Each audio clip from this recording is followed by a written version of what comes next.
And we are back at the conclusion of week 2 of the NFL season. Rooted in Sports Tuesdays is here. Right? Word. This is our second. Is this our second official? This is the second Tuesday, week 2, and then our second Tuesday, our second time, doing a show here on Tuesdays after week 2. Yet another incredible week of football. Another incredible week of football, man. Man, the NFL is off to a blazing start.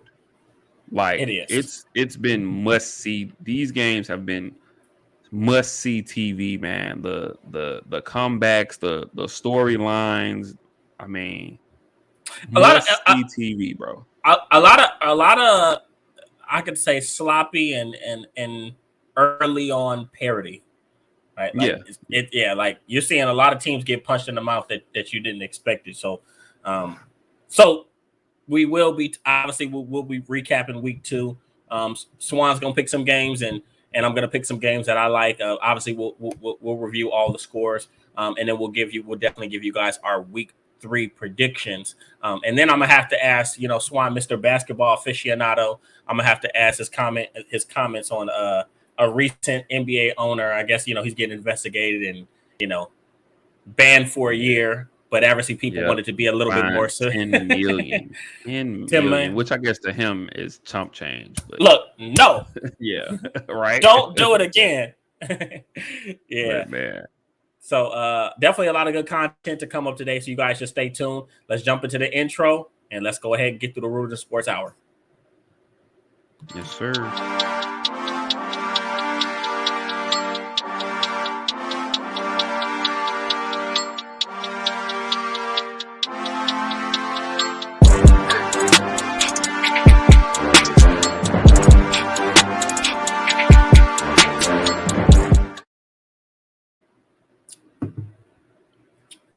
Right, and just like that, back to the action. Swan, what's going on tonight, man? How you doing, man? You need a shot of Hennessy. Once again on location, man. Job got me just all around, just traveling all over the South, really. But could be worse. Hey, I do what I'm paid to do. So.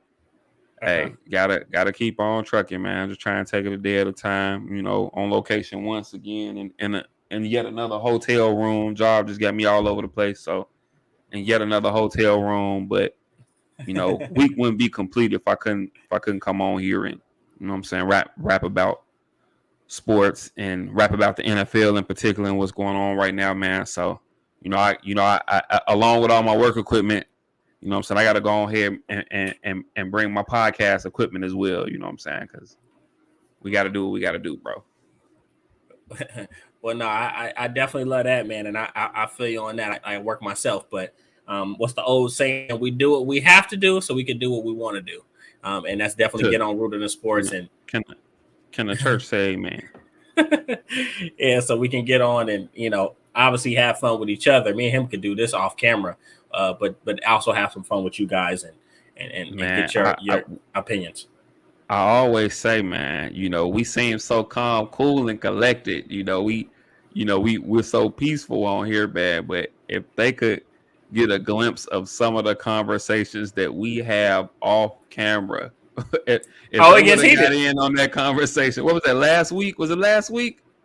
If they got in on that. That running back conversation last week, bro. Ooh-wee. I'd have been like, man, these dudes fucking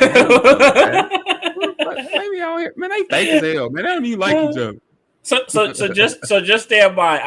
I've made a private oath that any disagreements I have after it gets out of hand, say, you know what? I'm not even gonna argue with motherfuckers no more. I'm just gonna agree with everything they say. Clearly.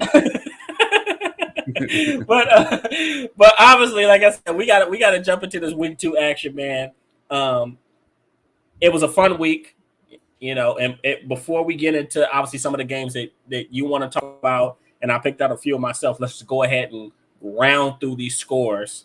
Some of them surprising, some of them not so surprising. Very much so. Mm-hmm. All right, so we had the Chargers and the Chiefs battle on Thursday last night, Thursday. Mm-hmm. which was a damn good game. It was.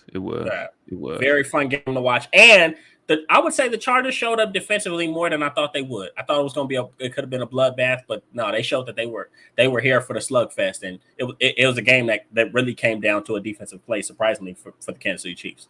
Yeah, and I hope Chiefs did win 27-24. They came out on top.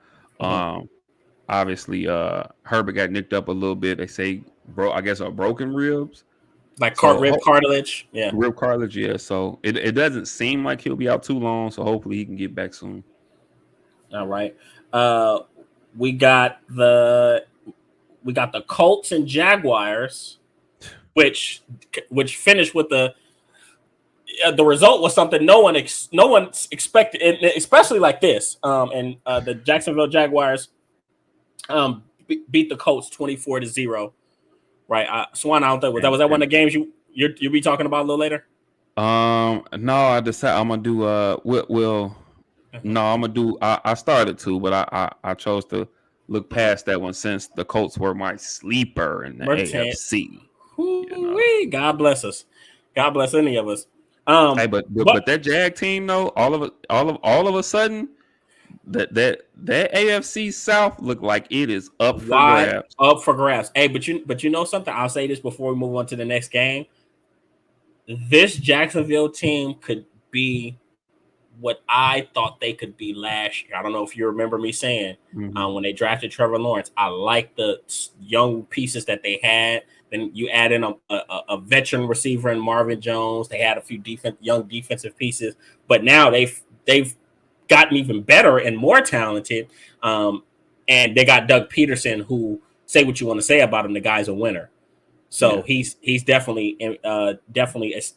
entrenched his culture, his winning culture with that young team. So I'm excited to see what's going to come next. Absolutely. So then we got this was an ugly game, but it's fun for us football guys.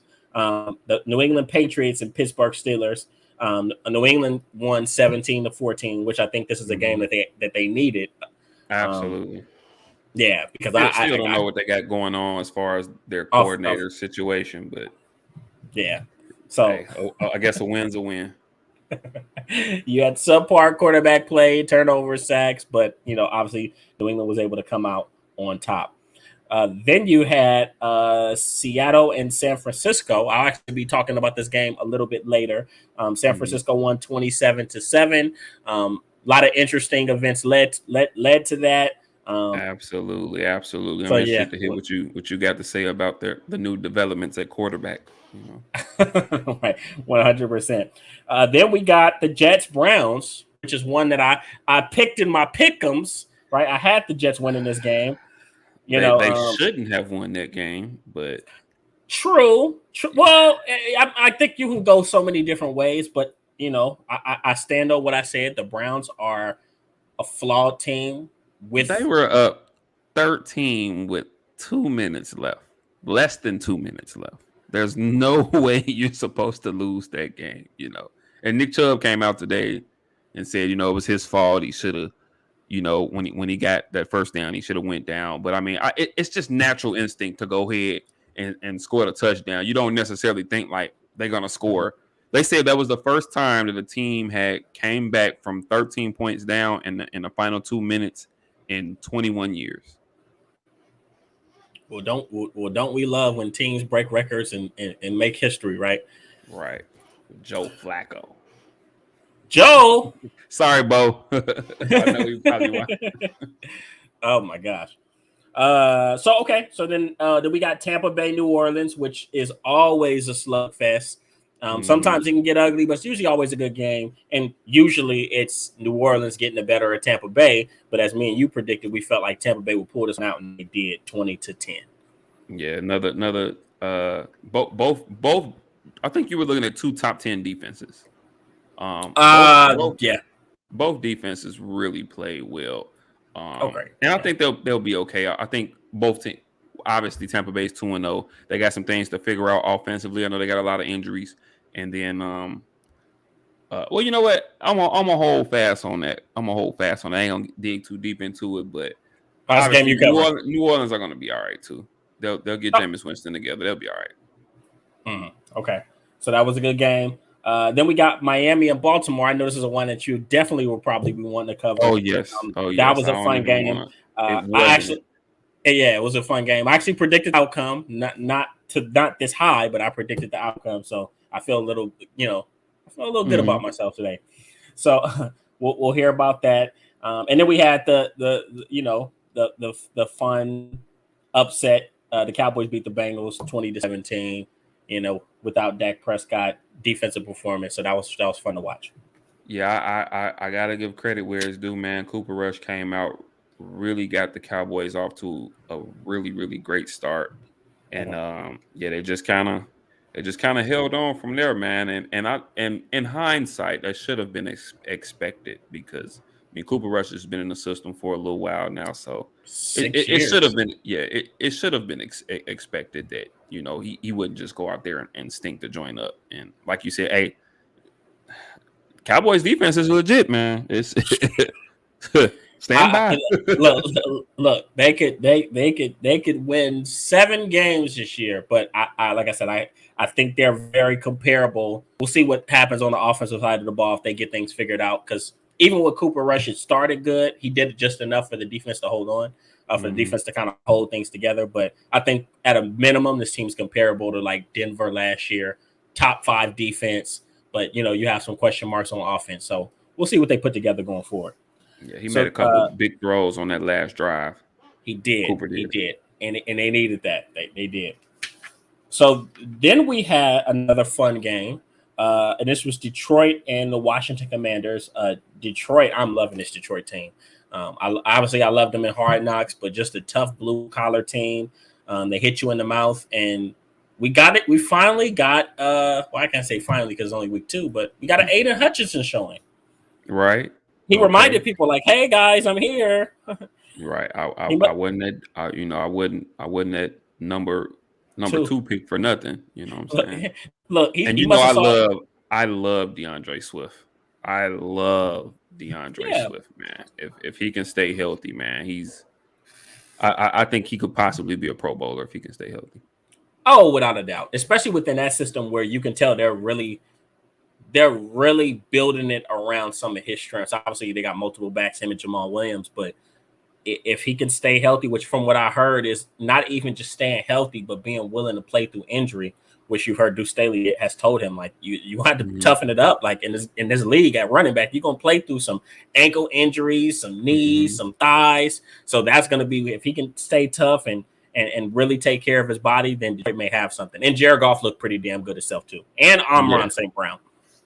Oh, he had a huge game. Had a He's a huge game. stud. He's a stud, man. He really is. Hmm. So yeah, they beat Washington 36-27. Washington, sloppy game. Carson went through his usual interception. Defensively, they have some injuries. You just never know what you're gonna get with Carson, man. Like I said, Week one, he looked. It was what, whoa. He looked like well, Philly Carson Wentz. here's the thing. Week 1, we could argue that Jacksonville should have beat them, and he threw 2 Yeah, picks in that true, game.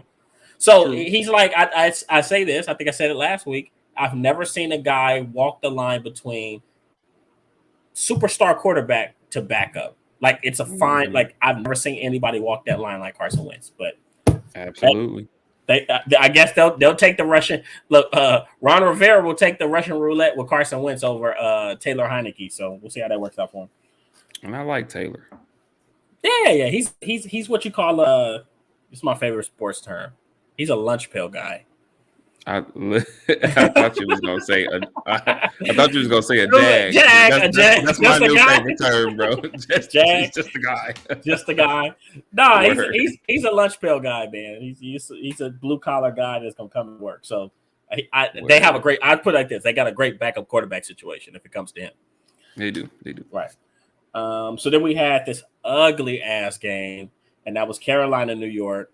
It almost seemed like they were just like, here, no, you take it. No, you take it. Yeah. Nobody. And now we're talking about a surprise 2-0 team in the Giants. Yeah. I don't think anyone's seen that. But I mean, defense is playing well, and yesterday, Saquon didn't necessarily. I don't think Saquon really went off yesterday, but Nah, it was a slow day at the office, but he made the necessary plays that he needed to help them win. yeah, I still like to see them kind of get the passing game, going a little more. But at the end of the day, a win is a win, and I'm in love with Brian Dable as the coach of this team, man. So heading in the right direction. And that's all. And I'm saying this. That's all you can hope for. Obviously, we're getting closer to the point where it may just be that Daniel Jones is not the guy. I was at that point at least 2 years ago. Well, you know what? I guess I held out hope because I've seen those glimpses, and obviously, even his rookie year, he had some times where he was making really good plays throwing the football. But sometimes guys get damaged in a certain environment. He's been through multiple head coaches, multiple coordinators, and maybe they're just reaching their point. But at a minimum, I will say for New York, Brian Daboll is building a culture similar to what Dan Campbell is building in Detroit, where he's saying we're not gonna fucking lay down for anybody. Yeah, if y'all gonna beat us, y'all gonna beat us. Yeah, exactly. And I think he's kind of instilled in them going out that they should expect to win, and that's important. Not just going out there to play the game or going out there trying not to lose, but going out there expecting to win.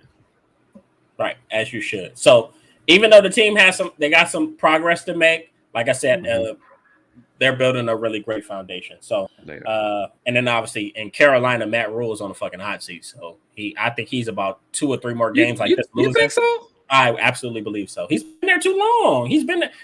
Matt Rule's been there about 3-4 years now. Yeah, I don't know. I guess, and I don't want to go too deep, but I guess I look at it. I don't know. I guess I felt like he kind of got a little bit of a restart with this whole Baker Mayfield thing, And then you look at it too. I think C-Mac has been in and out of the lineup for probably the better of the last 2 years.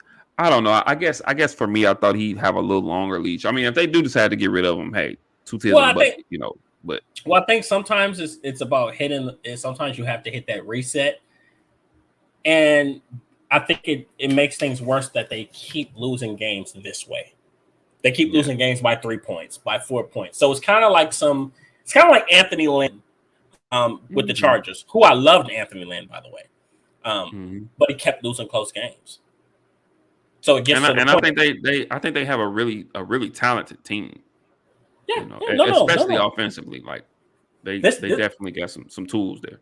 Yeah, this is a team who this was my surprise. The Panthers were my surprise playoff team last year. So it's tough because obviously you do lose C-Mac, but coach has got to coach. And Matt Rule is known. He came from Baylor. Matt Rule is known as a guy that can turn programs around. So obviously, unfortunately, he hasn't lived up to that. So that was a good game. Then we had the surprisingly competitive Atlanta versus the Los Angeles Rams. Atlanta Falcons versus Los Angeles Rams. The Rams won it 31-27. But man, it got hot up in that game. It came down because the Rams had kind of jumped all over them, but the Falcons, and give them credit, they did not stop playing, and they came all the way back, and it really came down to one throw. I think Jalen Ramsey ended up sealing the game. He caught that with the interception in the end zone. But I mean, they definitely had the Rams, on their heels, man. And I mean, they lost the game, but I think we said this about them last week. This Falcon team is out there fighting. Yeah, they're fighting. And I criticized them all off season. I said how they're so devoid of talent, and they really don't have any number one, arguably number 2 wide receiver. However, I do like Drake London though, and what I've seen from him so far. I think Drake London is becoming. I like what I've seen from him so far. I think he's gonna be a number 1 caliber type of guy. But the thing for them is they're going to have to get Kyle Pitts involved moving forward. They're going to have to figure it out because, he's, and this isn't just me saying this because I have him in fantasy now. All right. Even though it hurts, right? I got him on one but of my other teams as well. I got him in it's one of my pitiful. leagues as well. But he's too. But you have to find and Arthur Smith said something. Is it Arthur Smith or how did I say his name right? The head The coach. coach. Yeah, Yeah. He said something that while it made sense, he said, "Oh, we're not playing fantasy. We're trying to win football games." But hey, man, Kyle Pitts is one of the best players, probably top 8, top 10 players at his position. So you have to find a way to get the ball in the hands of your best players by hook or crook. And he's one of your best offensive options. Period. You could argue right now, since Drake London is still coming up to speed, that Kyle Pitts is your best off. Yeah, unless you and I like the way they use Cordero Patterson, kind of as a gadget guy. Yeah, but I think I'm with you 100%, man. They got to get Kyle Pitts more involved. They have to. And I think that's the difference. I think if find more ways to get Kyle Pitts involved, that opens everything up. You could possibly see them win some games. So that's something that that they'll have to figure out going forward. I'll say this about this Rams team. I don't want to hit the panic button because they won, but they're gonna have to tighten some things up, man. This is not a contending team. I could probably name a handful of teams in the NFC that have looked better than they have. I agree, and I'll say this, and I know you're gonna get to this team and their game from Sunday, but I'll say this: I think Jimmy Garoppolo now being the starter for the Niners moving forward, they're gonna give the Rams some issues in the NFC West, man. That's a Super Bowl caliber team. Exactly. And right now the Rams don't look like that. They have talent in certain positions, but they look very sloppy on both ends of the ball. So as a unit. So we'll see what happens with them moving forward. And then we got and this was a game. This is a game I'll actually be covering. It's one of the games I was looking at. And this is the Houston Texans and Denver Broncos. Broncos won 16-9. So I'll definitely do an in-depth dive into what I thought about that game. But yeah, very, very, very surprising outcome. Not that the Broncos won, but by how little they won. So and they're yet another team we had big expectations for coming into the season. And clearly, once again, we only into week 2, but clearly they got some things to get together offensively. It's especially in the red zone. They can't score in the red zone to save their lives. Right, 100%. So then we had, this was a thriller. This was a very fun game. I remember I was leaving the bar and this game was still on. And when you about to leave a bar and a game is still on, and you're like, wait a minute, wait a damn minute. Let me go ahead and sit down. Right. That was the Arizona Cardinals Raiders game that went into overtime. Competitive. I'm gonna touch on that one myself, man. It was crazy. That was a crazy game, crazy outcome, crazy ending, and man, we criticized Kyler, but hey, we'll get to that later. We will. We'll get to that. Then we have Minnesota Vikings, Philadelphia Eagles. For the most part, a one-sided affair. Great game. Philly really flexed their muscles and showed their offensive improvements. Defense played a little bit there. I will say this. Minnesota had every opportunity to climb back into that game. From turnovers to getting crucial stops at the right times. But they just couldn't get out of their own way. They were dropping surefire touchdown passes. They were just a lot of mistakes. Dumb interceptions. Missed coverage, lapses in coverage, and it was just a very, very sloppy game for Minnesota. But hey, Philly did what they were supposed to do. They ran the football, they threw the football well, and they played defense. So it was a fun game to watch. I agree, and Kirk Cousins didn't have his best game yesterday, and as it's been put out a lot in the media, he doesn't play well under the lights. He's terrible in prime time. And it's alarming, and it's alarming. But I think the sad part was, and especially I can say this because we're not covering this game. There was a pass that he made to Irv Smith Jr. that Irv Smith Jr. dropped, and it was probably one of those great quarterback throws where where he's taking a hit from a defender. I think he was getting Mm-hmm. blitzed up the middle. He took the hit and let the pass go, and it hit. When I tell you, he couldn't have dropped it any better in the breadbasket, and it was a surefire touchdown for Irv Smith Jr. Probably would put them back in that game, and he dropped it. And I think it's moments like that where he wasn't playing as bad, it just completely deflated. I think that would have been a big confidence booster for him. So that was just one of the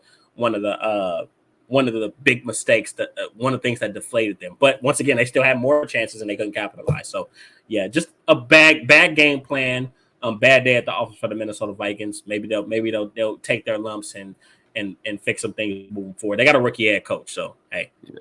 And for me right now, and you may disagree with this, I do still think they got some things to kind of tighten up defensively. But for me right now, after 2 weeks, Philadelphia is probably the best team I've seen in the NFC. In the NFC total? In the entire NFC, yes. And you know what? Okay, I can see that because they've shown on both sides of the football. Now, defensively, and this is something that I'll say before we move on and really get into the games that we want to talk about. Minnesota didn't run the football, which I think that's something that they should have. They gave a top 5 back, a guy I know you're very fond of, in Dalvin Cook. I want to say they gave him less than 10 carries in this game. Mm-hmm.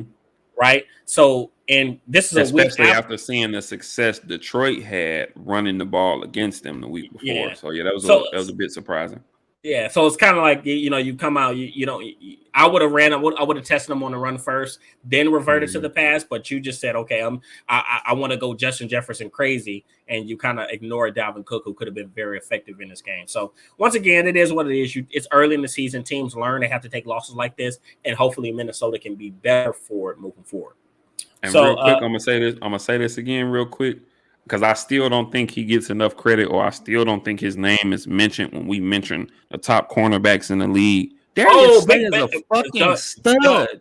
He's a stud. He's a stud. He's a stud. And people never mention him when they talk about top corners in the league. People never mention his name, and he's been there for a while now. He had been stuck in Detroit for a while. Yeah. And he had an interview with Richard Sherman where he talks a little bit about that. He was just on an episode of The Pivot as well that I watched, and he talked a little bit about that. Man, he's a really humble dude too, man. No, very, very, very, very, very humble. And honestly, I could say this: he's probably playing his best ball the older he's gotten. He was always a pro. I think he's been a Pro Bowler for some years, but now he's really becoming one of those rare top 2, top 3 type of guys.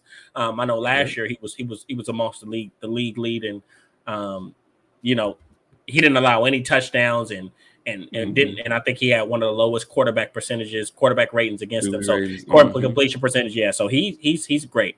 So Philly has some great things brewing. So it's gonna be fun watching them throughout this year. Even though I'm a Cowboys fan, I enjoyed watching them last year. And all they've done is improve roster wise, and you've seen the players really work on their craft and get better. So fun team to watch. So then we got your team that played yesterday or played Sunday. They lost to Green Bay. I mean, we don't really got to dive too much into this one. Green Bay and Chicago. I think Chicago just doesn't have enough right now, and offensively, they're going to need to figure some things out and figure out how am I going to get my best playmakers involved. Because the fact that Darnell Mooney and Cole Kmet can't get anything going, I think that's an indictment on the offensive coordinator. Cole Kmet doesn't have a catch yet this year. Yeah. He doesn't have a catch this year yet. 2 games. Doesn't have a catch. You know what I'm saying? So, yeah. Yeah, it's getting bad. David Montgomery did run the ball well. I think our defense in both games has played well, and they've showed some signs. But I mean, we overmatched, man. And I hate to say this as a Bears fan, man. Aaron Rodgers fucking owns us. Apparently, Aaron Jones does too. The way he was running the fucking ball all over us. So, hey, look. I'm a Cowboys fan, so I can't talk no shit. Aaron Rodgers owns us too, so it is what it is. Man, seriously. So then we got and this is a game I'll be jumping into, Tennessee Titans and Buffalo Bills, with a completely one-sided affair. but just interesting development as far as two teams that have been powers in the AFC over the past 2 to 3 years. So wasn't I know I expected it to be something similar to this because Buffalo is just so goddamn good. But once again, we'll jump into that. But moving through this, I want to hear some of the games that maybe two or three of the games that you liked and some games that piqued your interest and what your thoughts are on them. And I know, Miami, Baltimore is one of them. What were the other two? So obviously, Miami and Baltimore, Arizona and the Raiders, and Tampa Bay and New Orleans. Those are three games that really kind of perked my interest. I'm gonna start with this Miami Baltimore game. I think Tua shut a lot of people up Sunday. And just going through his stat line, threw for 36 of 50, 469, 6 touchdowns to just 2 interceptions, had a 124 QB rating.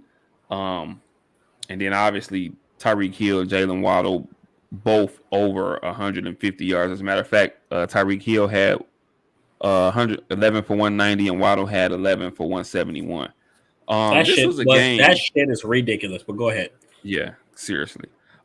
This was a game that I believe, if I'm not mistaken, going into the fourth quarter, the Ravens were dominating this game.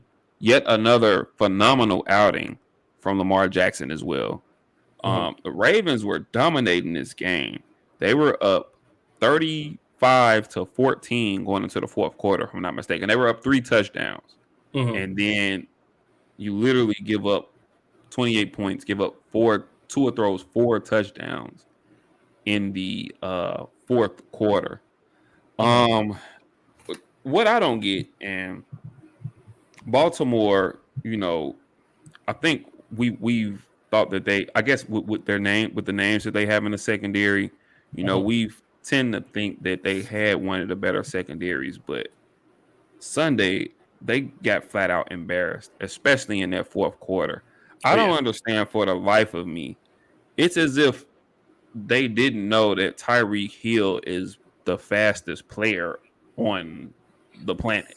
Like, how do you allow Tyreek to get behind your defense? And I would think you're playing, kind of a prevent. You know what I'm saying? Nothing, as Shannon Sharp likes to say, nothing cheap, nothing deep. But you let Tyreek Hill in the fourth quarter alone. You let Tyreek Hill get over the top of the defense twice. How do you allow that?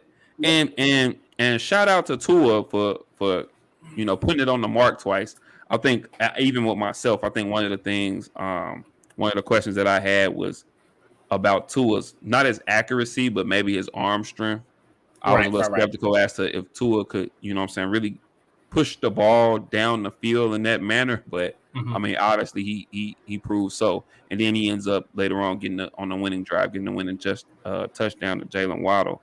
I think Baltimore has to be kicking themselves right now. They should be 2-0, but here they are sitting at 1-1. They gave up a game, and in the AFC, although I do think they'll win the division. In the AFC, I just hope that this game doesn't come back to bite them. And then just real quick, touching on Lamar Jackson, 21 for 29, 318, threw for 3 touchdowns, 9 rushes, 119 yards. He's another rushing touchdown. He ran for a 79-yard one. He's a legitimate MVP front runner.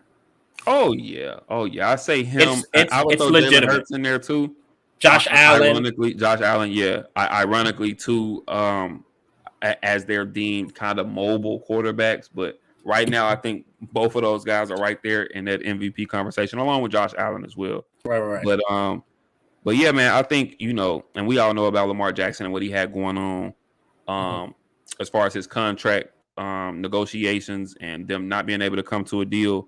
But I tell you what, man, and I pray that he doesn't get hurt. But week by week, that number is going higher and higher and higher. And if he makes it through this season, if he messes around, gets another MVP, they're gonna have to pay him $60 million. They got to pay him They got to pay him $60 million per year. Man, look, bring in the Brinks truck. Seriously, look. I've verbalized this many of times. Paying a quarterback is like paying your rent or paying your mortgage. That shit goes up, right? Mm-hmm. Property taxes go up, your rent goes up year by year. So you better make a sweet deal while you can. And some teams, and I was just gonna say, I would argue, hey, pay your bills early. Hey, pay these dudes early. Pay them early. Get them out the way. Watch this. Kansas City was smart. They Absolutely. said, we're not even going to overthink this thing. Let's go ahead and pay Pat right now before this price tag goes up and we have to pay him 60 plus 50, 60 plus, obviously before Aaron Rodgers did it, but 50 plus 60 million per year. So, something you gotta shove cash out. You have to not be cheap in the beginning to avoid from paying a high price or a high price tag later on down the line. So now that deal is gonna look like a steal. Yeah, he's gonna get 3. Watch it. He's gonna get 300 million guaranteed, fully guaranteed. Right. Upon signing. Right. So right. So that was a fun game. So what other games? And then obviously Arizona Cardinals at the Las Vegas Raiders. There was another game where the Cardinals were down 2 scores in the fourth quarter. I believe they were down 23. I believe they were down 23-7 or 23-6, 23-7, something like that in the fourth quarter. And they end up coming back, getting 2 scores, 2-point conversion in the fourth quarter. And then in overtime, they were able to force the fumble. And I think that was it Byron Murphy, I believe, ran the fumble back for the touchdown in overtime for Arizona to pull this one out. This is another game. It looked like Arizona was dead to rights. They really didn't have nothing going for them offensively. And then all of a sudden, for all the criticism that we've gave Kyler Murray started Kyler Murraying. Like first of all, did you see after the first touchdown? Did you see the 2-point conversion that the man ran, bro? I was looking at ESPN and they had the little line behind them, and it looked like a little maze, bro. They said in that one little scramble session, he ran the equivalent of like 80 yards. It's a video. The play itself took over 20 seconds. Before he finally ran around and got to the pylon and ran it in for the 2-point conversion. And then the throw to make it a 2-point game before the second 2-point conversion. Mm-hmm. Yeah, it was a laser. Touchdown. The one he threw to was it AJ Green, I believe? Yes, it was AJ Green. Back in the end zone. A fucking dot.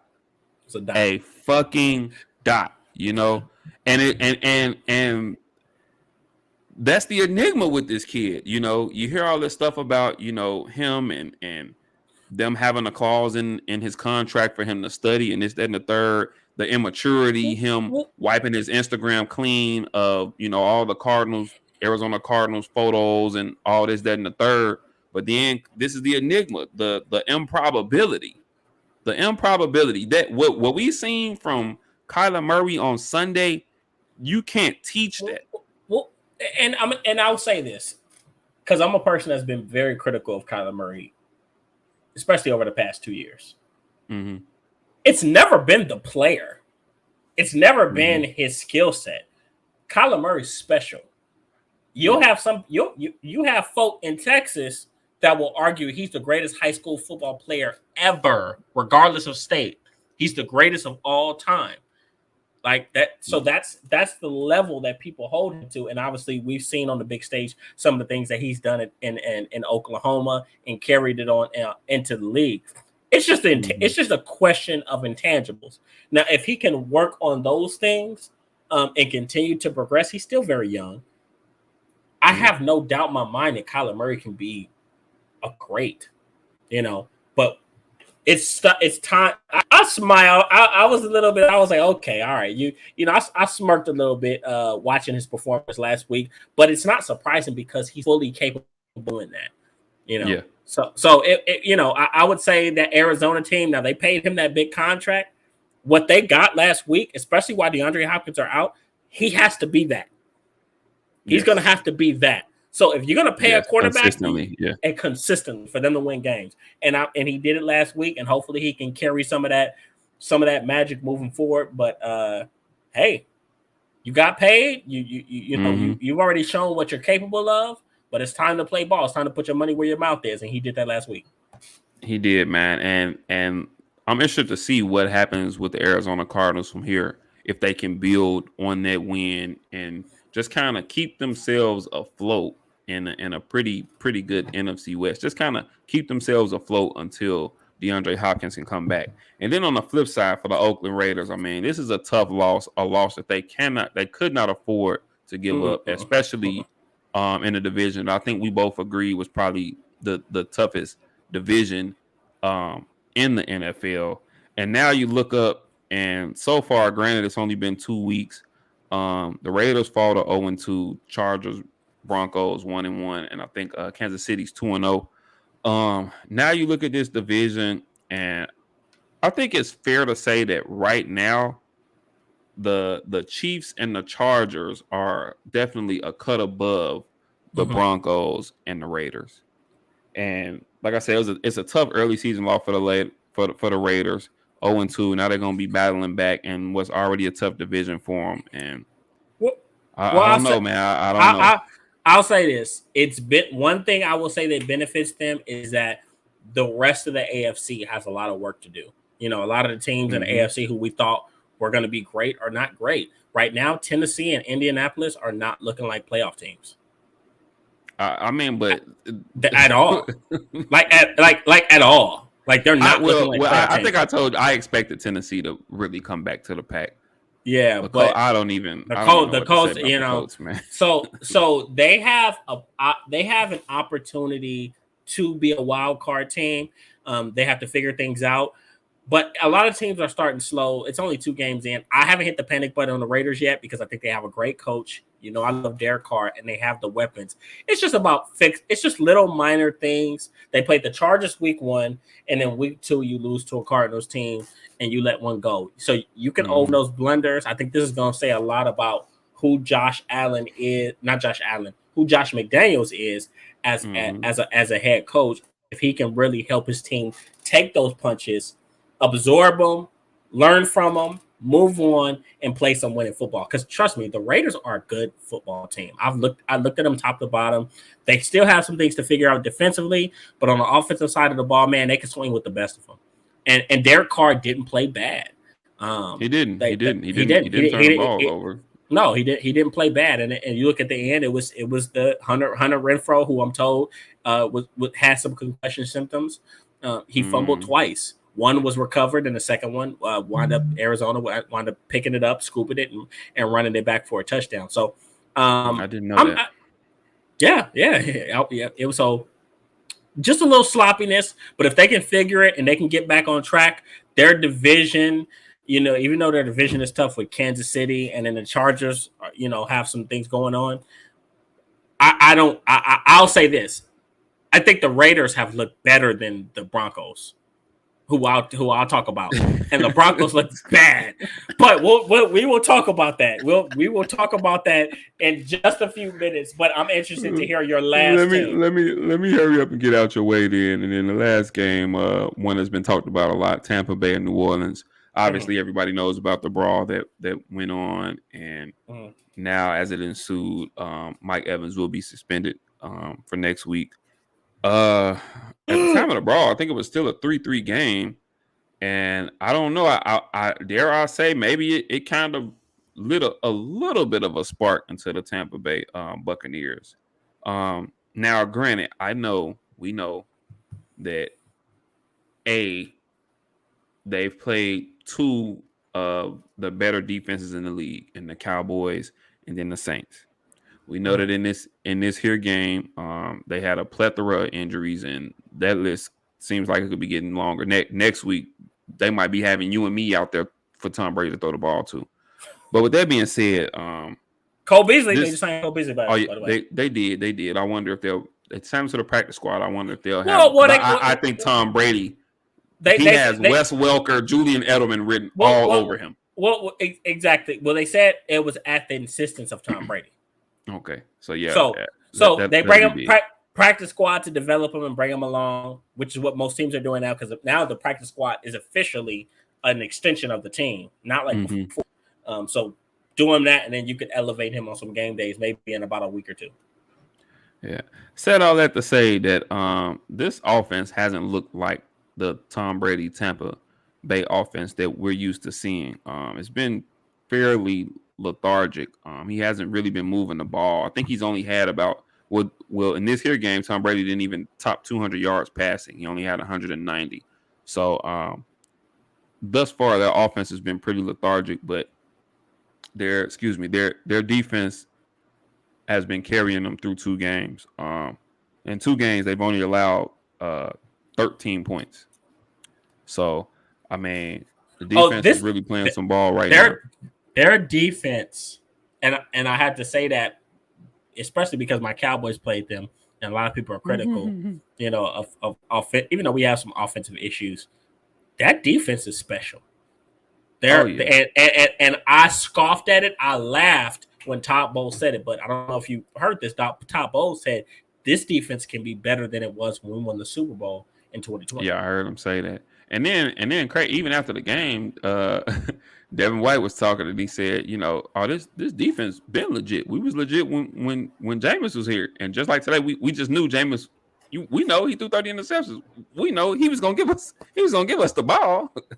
and and I like Jameis, but just as sure as shit stank that one threw 3 interceptions. You know what I'm saying? One went back for a touchdown, and there's your game right there.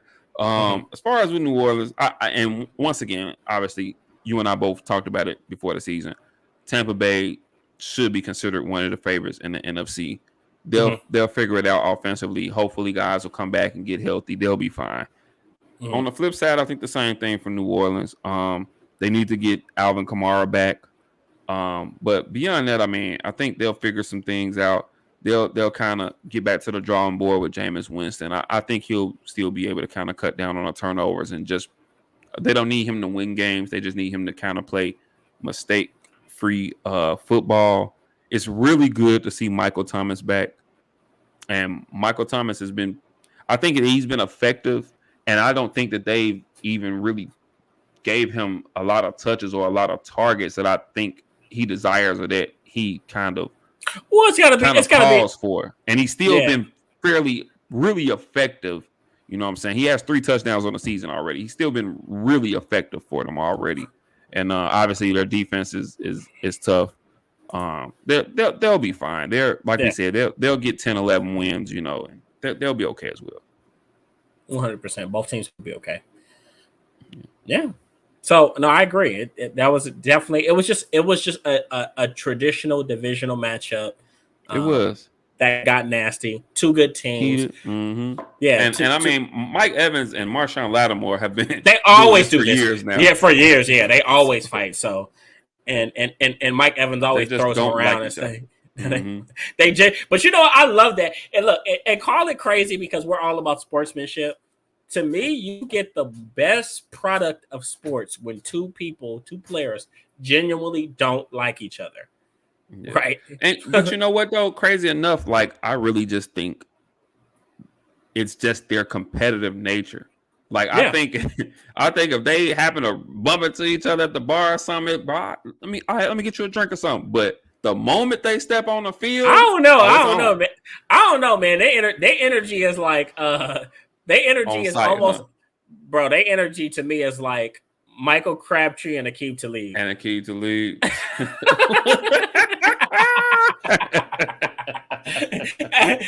And I know those individuals hate each other, right? They not like each other, right? Watch your chain, right? So, it gives you a great product of sports. Andre Johnson and Cortland Finnegan, right? So exactly. Right. But no, just jumping into a few of the games that I looked at really quick before we kind of close things out. First game I looked at was Seattle and San Fran. Now, obviously, some people would look at the score 27 and say it was a one-sided affair. The truth is, I actually had Seattle winning this game. I thought Seattle was really competitive. You looked at the game, opening minutes. Trey Lance was obviously the quarterback. And it was pretty evenly matched. I know San Fran was driving a little bit, but there are, what most people maybe don't know is that there are some limitations passing wise of what they can do with Trey Lance because he still has accuracy issues. He's still learning how to read defense and still learning how to see the field. And the game was San Fran was only up 3-0. They're driving, and then obviously Trey Lance, he takes a quarterback run. I want to say it was like a quarterback draw or a QB option, and he breaks his ankle. He has a serious ankle issue that put him out for the season. But unfortunate, really unfortunate. And very unfortunate because he's a young, talented kid. But this is what was so crazy to me. This and that entire San Francisco team, and I'm not just talking about offense, defensively, they got a burst of energy when Jimmy Garoppolo came in the lineup. Yeah, they believe in him. And he's just a guy, and I know people don't like it. He's a guy that even if the results aren't pretty, he can get the fucking job done. And they rally, and he's confident, and they rally around him in that locker room. And he's just a perfect fit for what they want to do.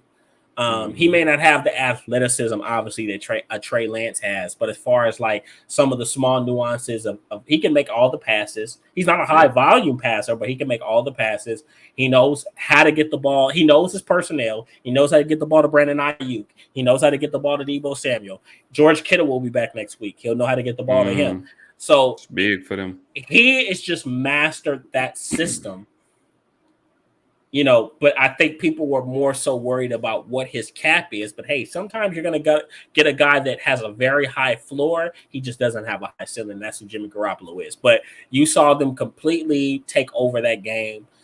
Even if it wasn't overtly dominant, they were clearly in the driver's seat once Jimmy Garoppolo got in. He made some key passes, made a touchdown pass. The offense just looked more in sync, and the defense got turned up and started getting turnovers. So that's what what was so impressive about that game.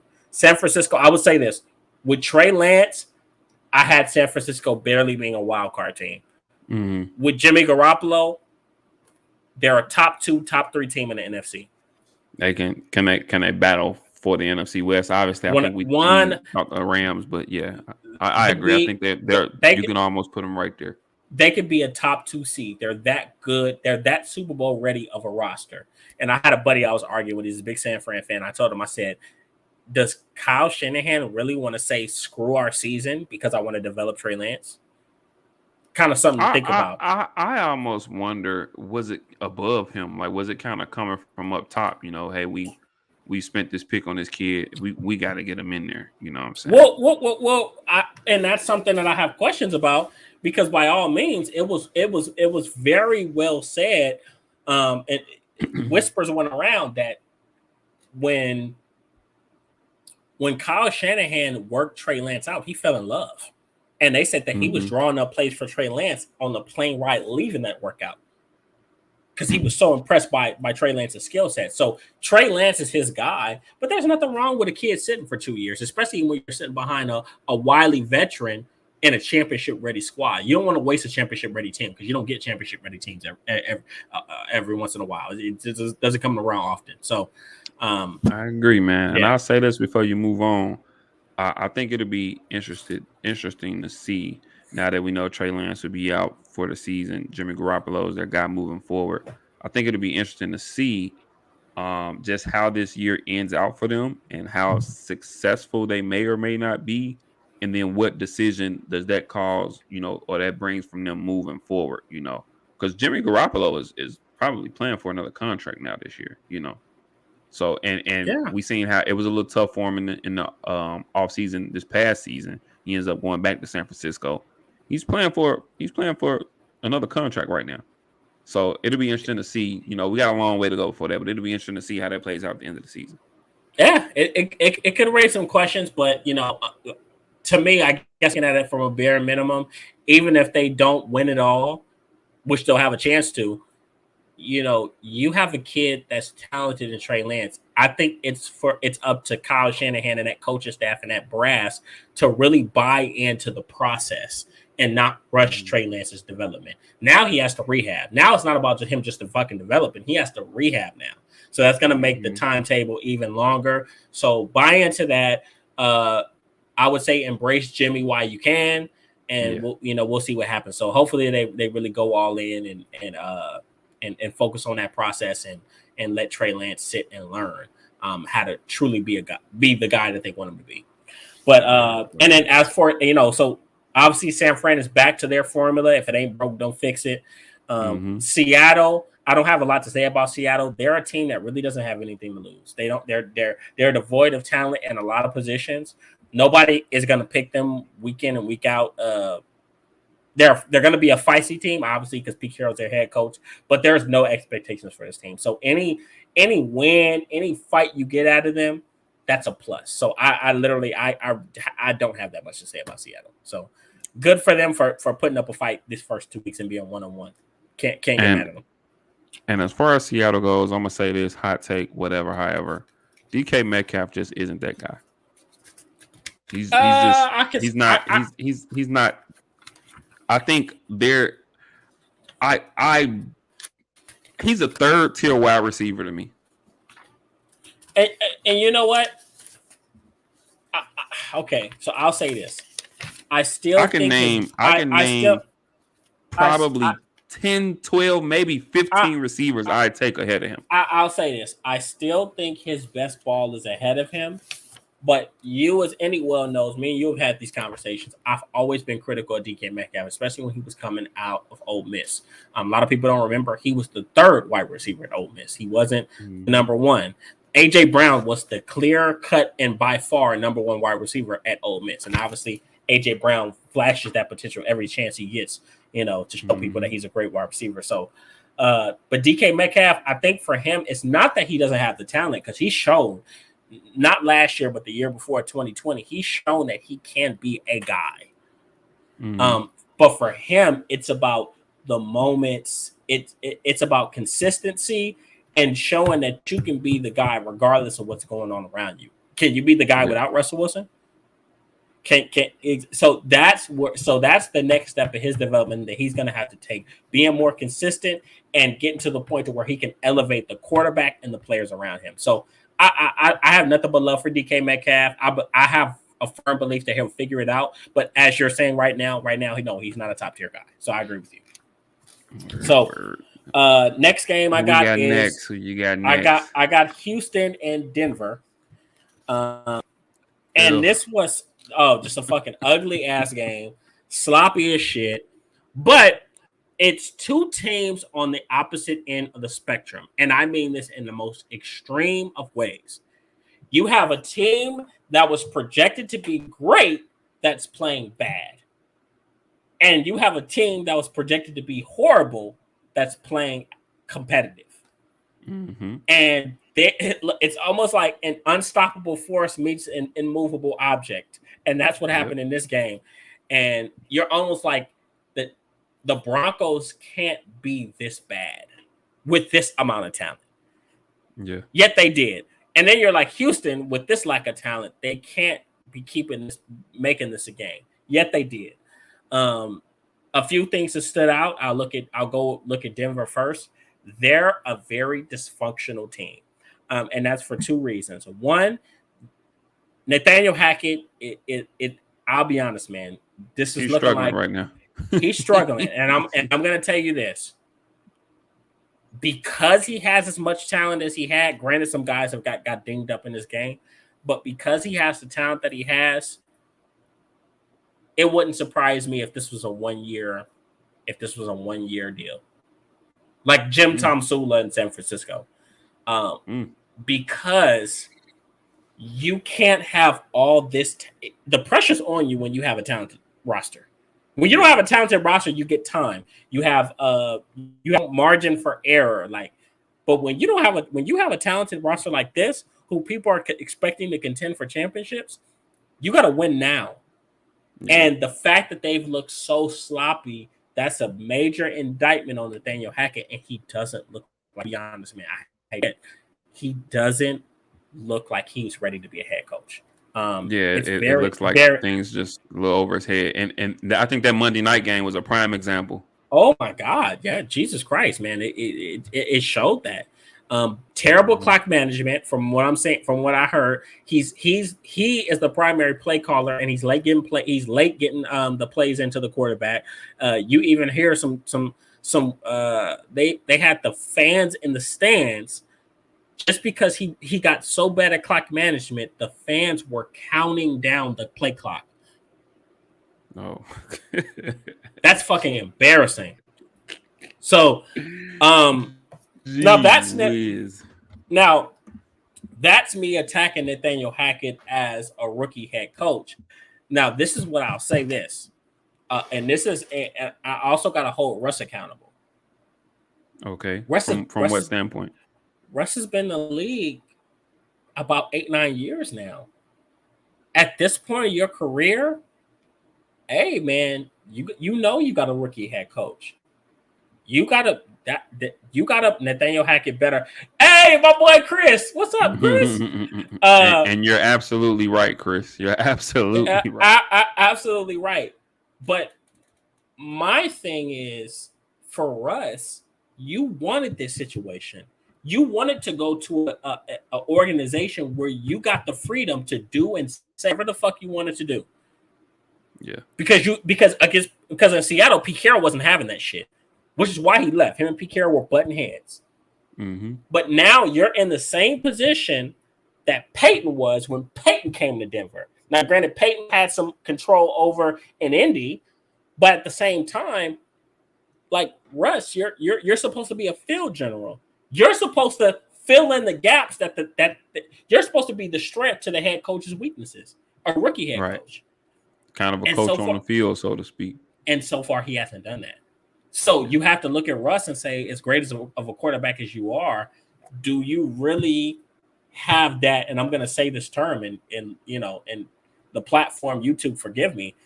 Do you have that big dick energy to run the show? Yeah. And so far, he hasn't displayed that's in him. Now, hopefully, he can really be like, oh, I think at this point, if I'm Russ with the roster that I have, I'm like, okay, look, I'm gonna have to just run this thing. You should be calling your own. You should have a master of the playbook. Well, okay, so Chris, I agree. It is the coach, but it's Russ isn't a young quarterback. And I can say this because Chris is a Broncos fan.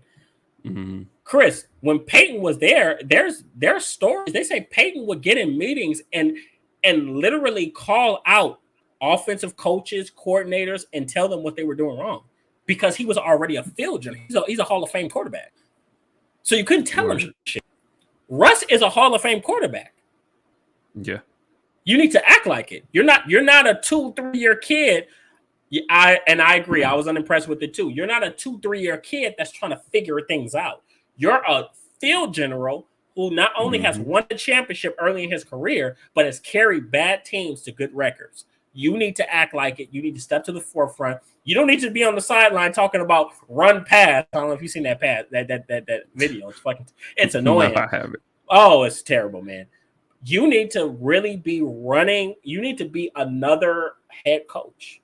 That's what you need to be. So you need to hold leadership accountable. But the team as a whole, they look sloppy on both sides of the ball. They're not fulfilling their potential. I had them as one of the most. I thought they were probably, arguably, the most complete team in the National Football League coming into the season, but they haven't showed that. Yeah, I think you can argue that. And I'll say too, as I kind of mentioned about Denver earlier, they've been horrible in the red zone. Like, terrible. There's a lot of drives where they've been able to move the ball and get it down the field, but they're just settling, or you see a penalty or something and knock them out of field goal position or something. I have to answer this, Chris. Gary Kubiak, who I love, and Gary Kubiak is no punk, but Gary Kubiak did not run that show. I think he put things in place? Peyton Manning ran that shit. And it's well documented that they had what's his name? Terrible head coach. He was an offensive team. Coach for the Jets. He coached for the Jets. Yeah, he was an offensive coordinator for the Broncos, and he went on to become the Jets head coach and the Dolphins. And he was terrible. He couldn't lead ants to a picnic. It's gonna come to me. Hold on. Yeah. Look, Chris is gonna come to me later. Watch. He's the worst head. He's probably the worst head. But it's well documented that Peyton was calling his own plays. He was making his own audibles. So he didn't need any coach he had in that system to just be absolutely great. He just needed them to do their job and hold everything together and manage the team correctly, which is something exactly. Yeah, okay. I'm glad me and Chris are on the same page. I think you guys can be a great team. Yeah, absolutely. Yeah. So that is where the Broncos are. Houston, I continue to love what they're doing and the culture that they're building. I like Derek Stingley. I think he's coming along perfectly. Mm-hmm. He has some tough plays, but it's a learning curve, But he also shows some promise. I'll say this: ironically, I'm in Louisiana. I'm literally about 10 minutes from LSU, and I drove past all the stadiums there. Man, it's really nostalgic. Like going by there, it's like wow. You throw that out there, but I'm literally about 10 minutes away from there. I'll say this: this is a kid that me and you both like. Davis Mills is not the quarterback for that football team. He's not. And I wanted him to be. I think I did too. I think we were both rooting for him. We root for him. And I'm gonna tell you this, that's not a bad thing, because they're in position to get a very big prime talent next year, whether it be, a Bryce Young, whether it be a Will Levis, or whether it be a CJ Stroud. Yeah. So they're going to get a prime talent, but what they're building is good. But Davis Mills is not the guy. And I could say that confidently right now. And it's going to take, barring a very unthinkable comeback season. He just looks very sloppy. I want to say last week 1, he didn't complete a pass the entire fourth quarter. That's how bad he was. So, But it's a realization to come to. Okay, he's not that guy. But I think he can carve out. I think he could carve out a really solid career for himself as a backup. Though I would love to have him as a backup. Oh yeah, you can't knock that. I think he's kind of in the same boat as like a Taylor Heineke. Mm-hmm. Or now I'm thinking, maybe a Ryan Fitzpatrick, a guy that has times where they flash, but maybe they don't have the consistency to carry it out. Maybe like a Tyrod Taylor. I have no doubts about that. I think Davis Mills has some talent, but it's just one of those deals where, when you're getting all these opportunities and you have Brandon Cooks is a guy. Brandon Cooks is not a slump by no means. We talk about him all the time. Yeah, and he can't. A model of consistency. He just gets it done wherever he's at, no matter who's throwing it to him. He's gonna figure it out. Count him up for 6-7 catches, 80, 90, 100 yards. Exactly. 1,000 yards. Yeah, and so that's the alarming thing. When it comes to Davis Mills, he's just not able to really get that ball and put the ball in the hands of his playmaker. So Pep Hamilton, sad to say, I don't think Pep Hamilton will be there next year, and I think Davis Mills will be there, but he'll be a backup to a rookie quarterback. So that is the Houston-Denver game. Very sloppy. Denver, big underachiever. Houston, building for a bright future to draft a top quarterback next year. Look, I'm just hoping that Houston ownership isn't setting up Lovie Smith to be one and done. I agree. Me too. However, I told Kenny this, and I love Lovie Smith. I love my black head coaches. I'm rooting for everybody that's black. obviously, I'm a Bears fan, so I have an affinity for Lovie Smith. Got us to our last Super Bowl. I got an affinity for him. I didn't think he should have got the job in the first place. Just being honest, I think there were better candidates, better black candidates that they could have went after. But I think that them even hiring Lovie Smith was just a safe hire, or just a okay, let's cool down this fire hire. You know what I'm saying? So, but I agree with you. I hope they genuinely give him a chance because he's got these guys battling this year. He does. He does. He has these guys battling. He picked up right where that last coaching regimen left off at, just kind of building a tough, competitive team. Last but not least, Buffalo and Tennessee. You know, very one-sided game. I knew it was going to be by a wide margin because I think Tennessee was completely outmatched in this game. But for me, I think what made it so interesting is to see how Raheem Moore should be hot next year. He should. He should. He should get another shot as well. Yeah, he should get another shot. But I think it's so interesting how these two teams have went in completely different directions. Where there was a time where they were at a level playing field. Tennessee, while I think is a good organization with the great head coach of Mike Vrabel, they were a bit arrogant, and to me, in letting AJ Brown go. I think you should have did everything in your power to make that deal get done. Ryan Tannehill isn't good enough to do it without a wide receiver of AJ Brown's caliber. And never has been. And it is and that's fine. It is what it is. Derrick Henry, who is coming off of injuries last year and is a year removed away from being a 2,000-yard back, you have to be a little bit more careful, a little bit more cautious about how you dish out his volume. So, in my opinion, your strategy should have been to build the passing game a little bit more to complement or supplement what you're getting with Derrick Henry in the running game, but they haven't done that.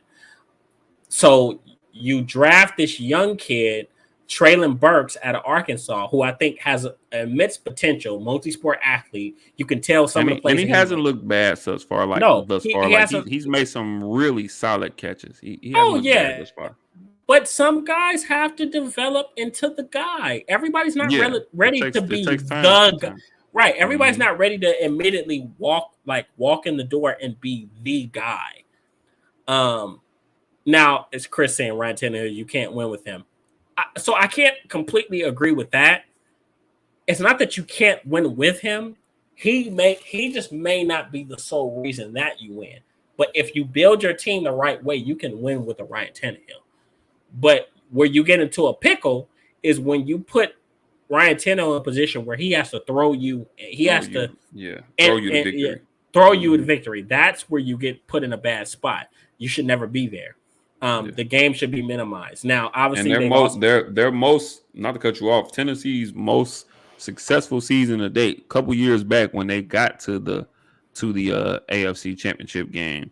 If people remember, Ryan Tannehill in those playoff games and in two of those playoff games leading up to the AFC Championship game, he threw for less than 100 yards in both games. They rolled Derrick Henry in both games.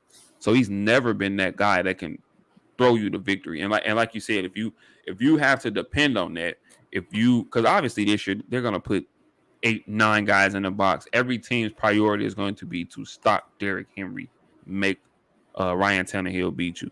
And if you put him in that situation, as he's shown throughout his career, he just cannot do that, especially on a team now who's devoid of a true number one. They have no number one. They have nobody that can draw attention away from Derrick Henry. So it's going to be a rocky year for Tennessee.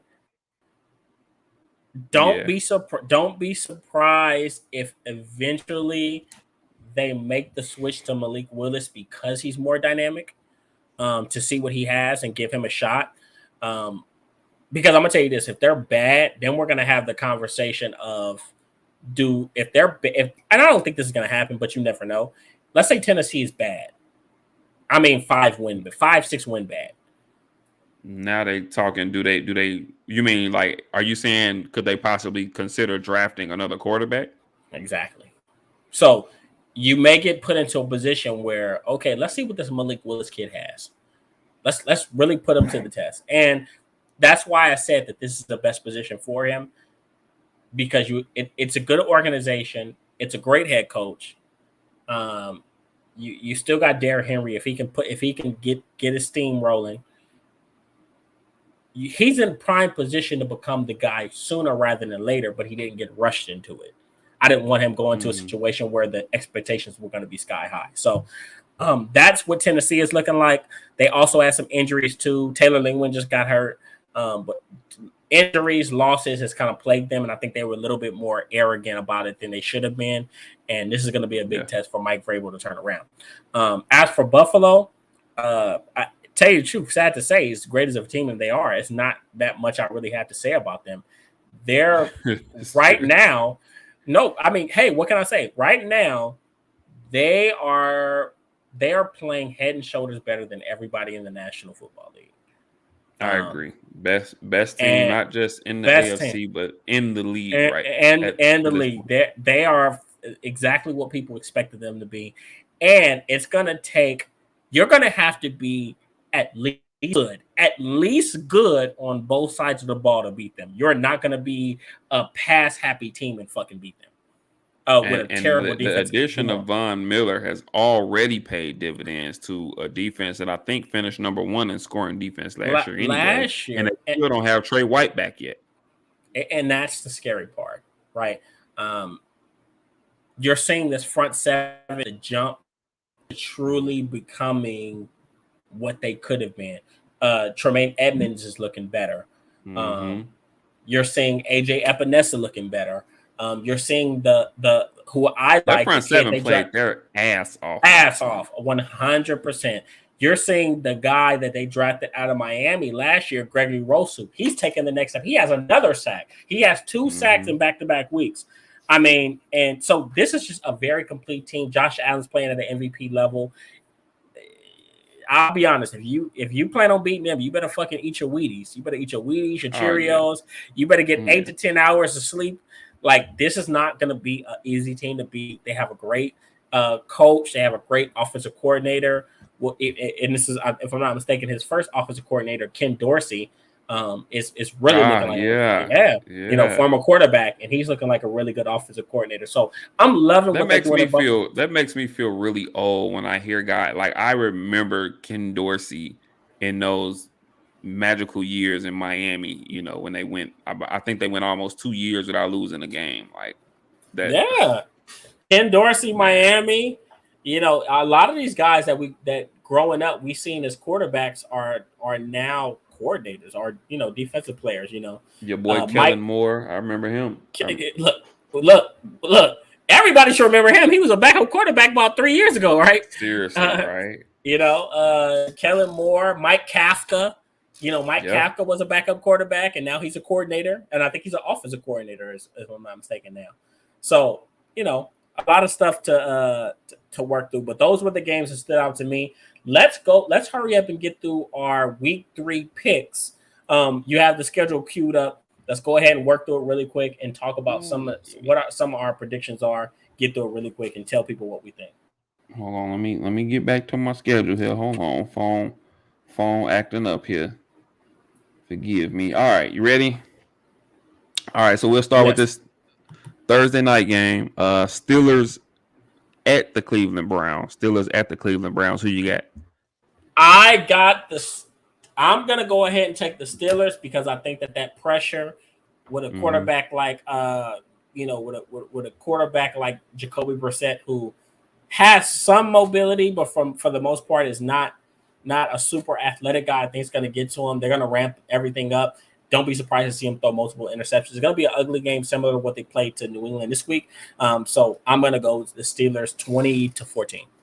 I agree. This is going to be a really, really ugly game, but I'm going to go on the opposite end. They should have won Sunday. I think they come out. I think Myles Garrett makes his imprint on this game, and I'm going to go with the Browns, but an ugly one. Like, I'm going to say 17-13. really ugly. Let's go Texans at the Bears. Texans at my Chicago Bears. You know who I got, but who you got? Ooh, shit. I'm talking about just ugly. You know what? I'm going to take the Texans because I think they flex a little bit more offensive prowess. The Justin Fields 7 for 11 is alarming to me. I mean, you got a quarterback as talented as Justin Fields with 11 fucking attempts. That's very challenging. But I mean, who knows? I'm just going to go with Houston because they have the better offensive weapons.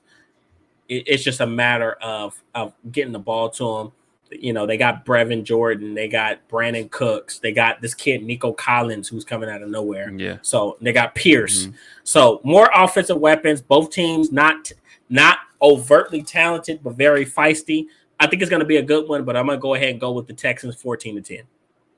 Obviously, I'm going to go with my Bears, but I think this is looking at the Bears' schedule over the season. I said before the season started that we legit have because we got a few we got a few very mediocre teams on our schedule, and this was one of the games that one of the six games that I said for sure we should win.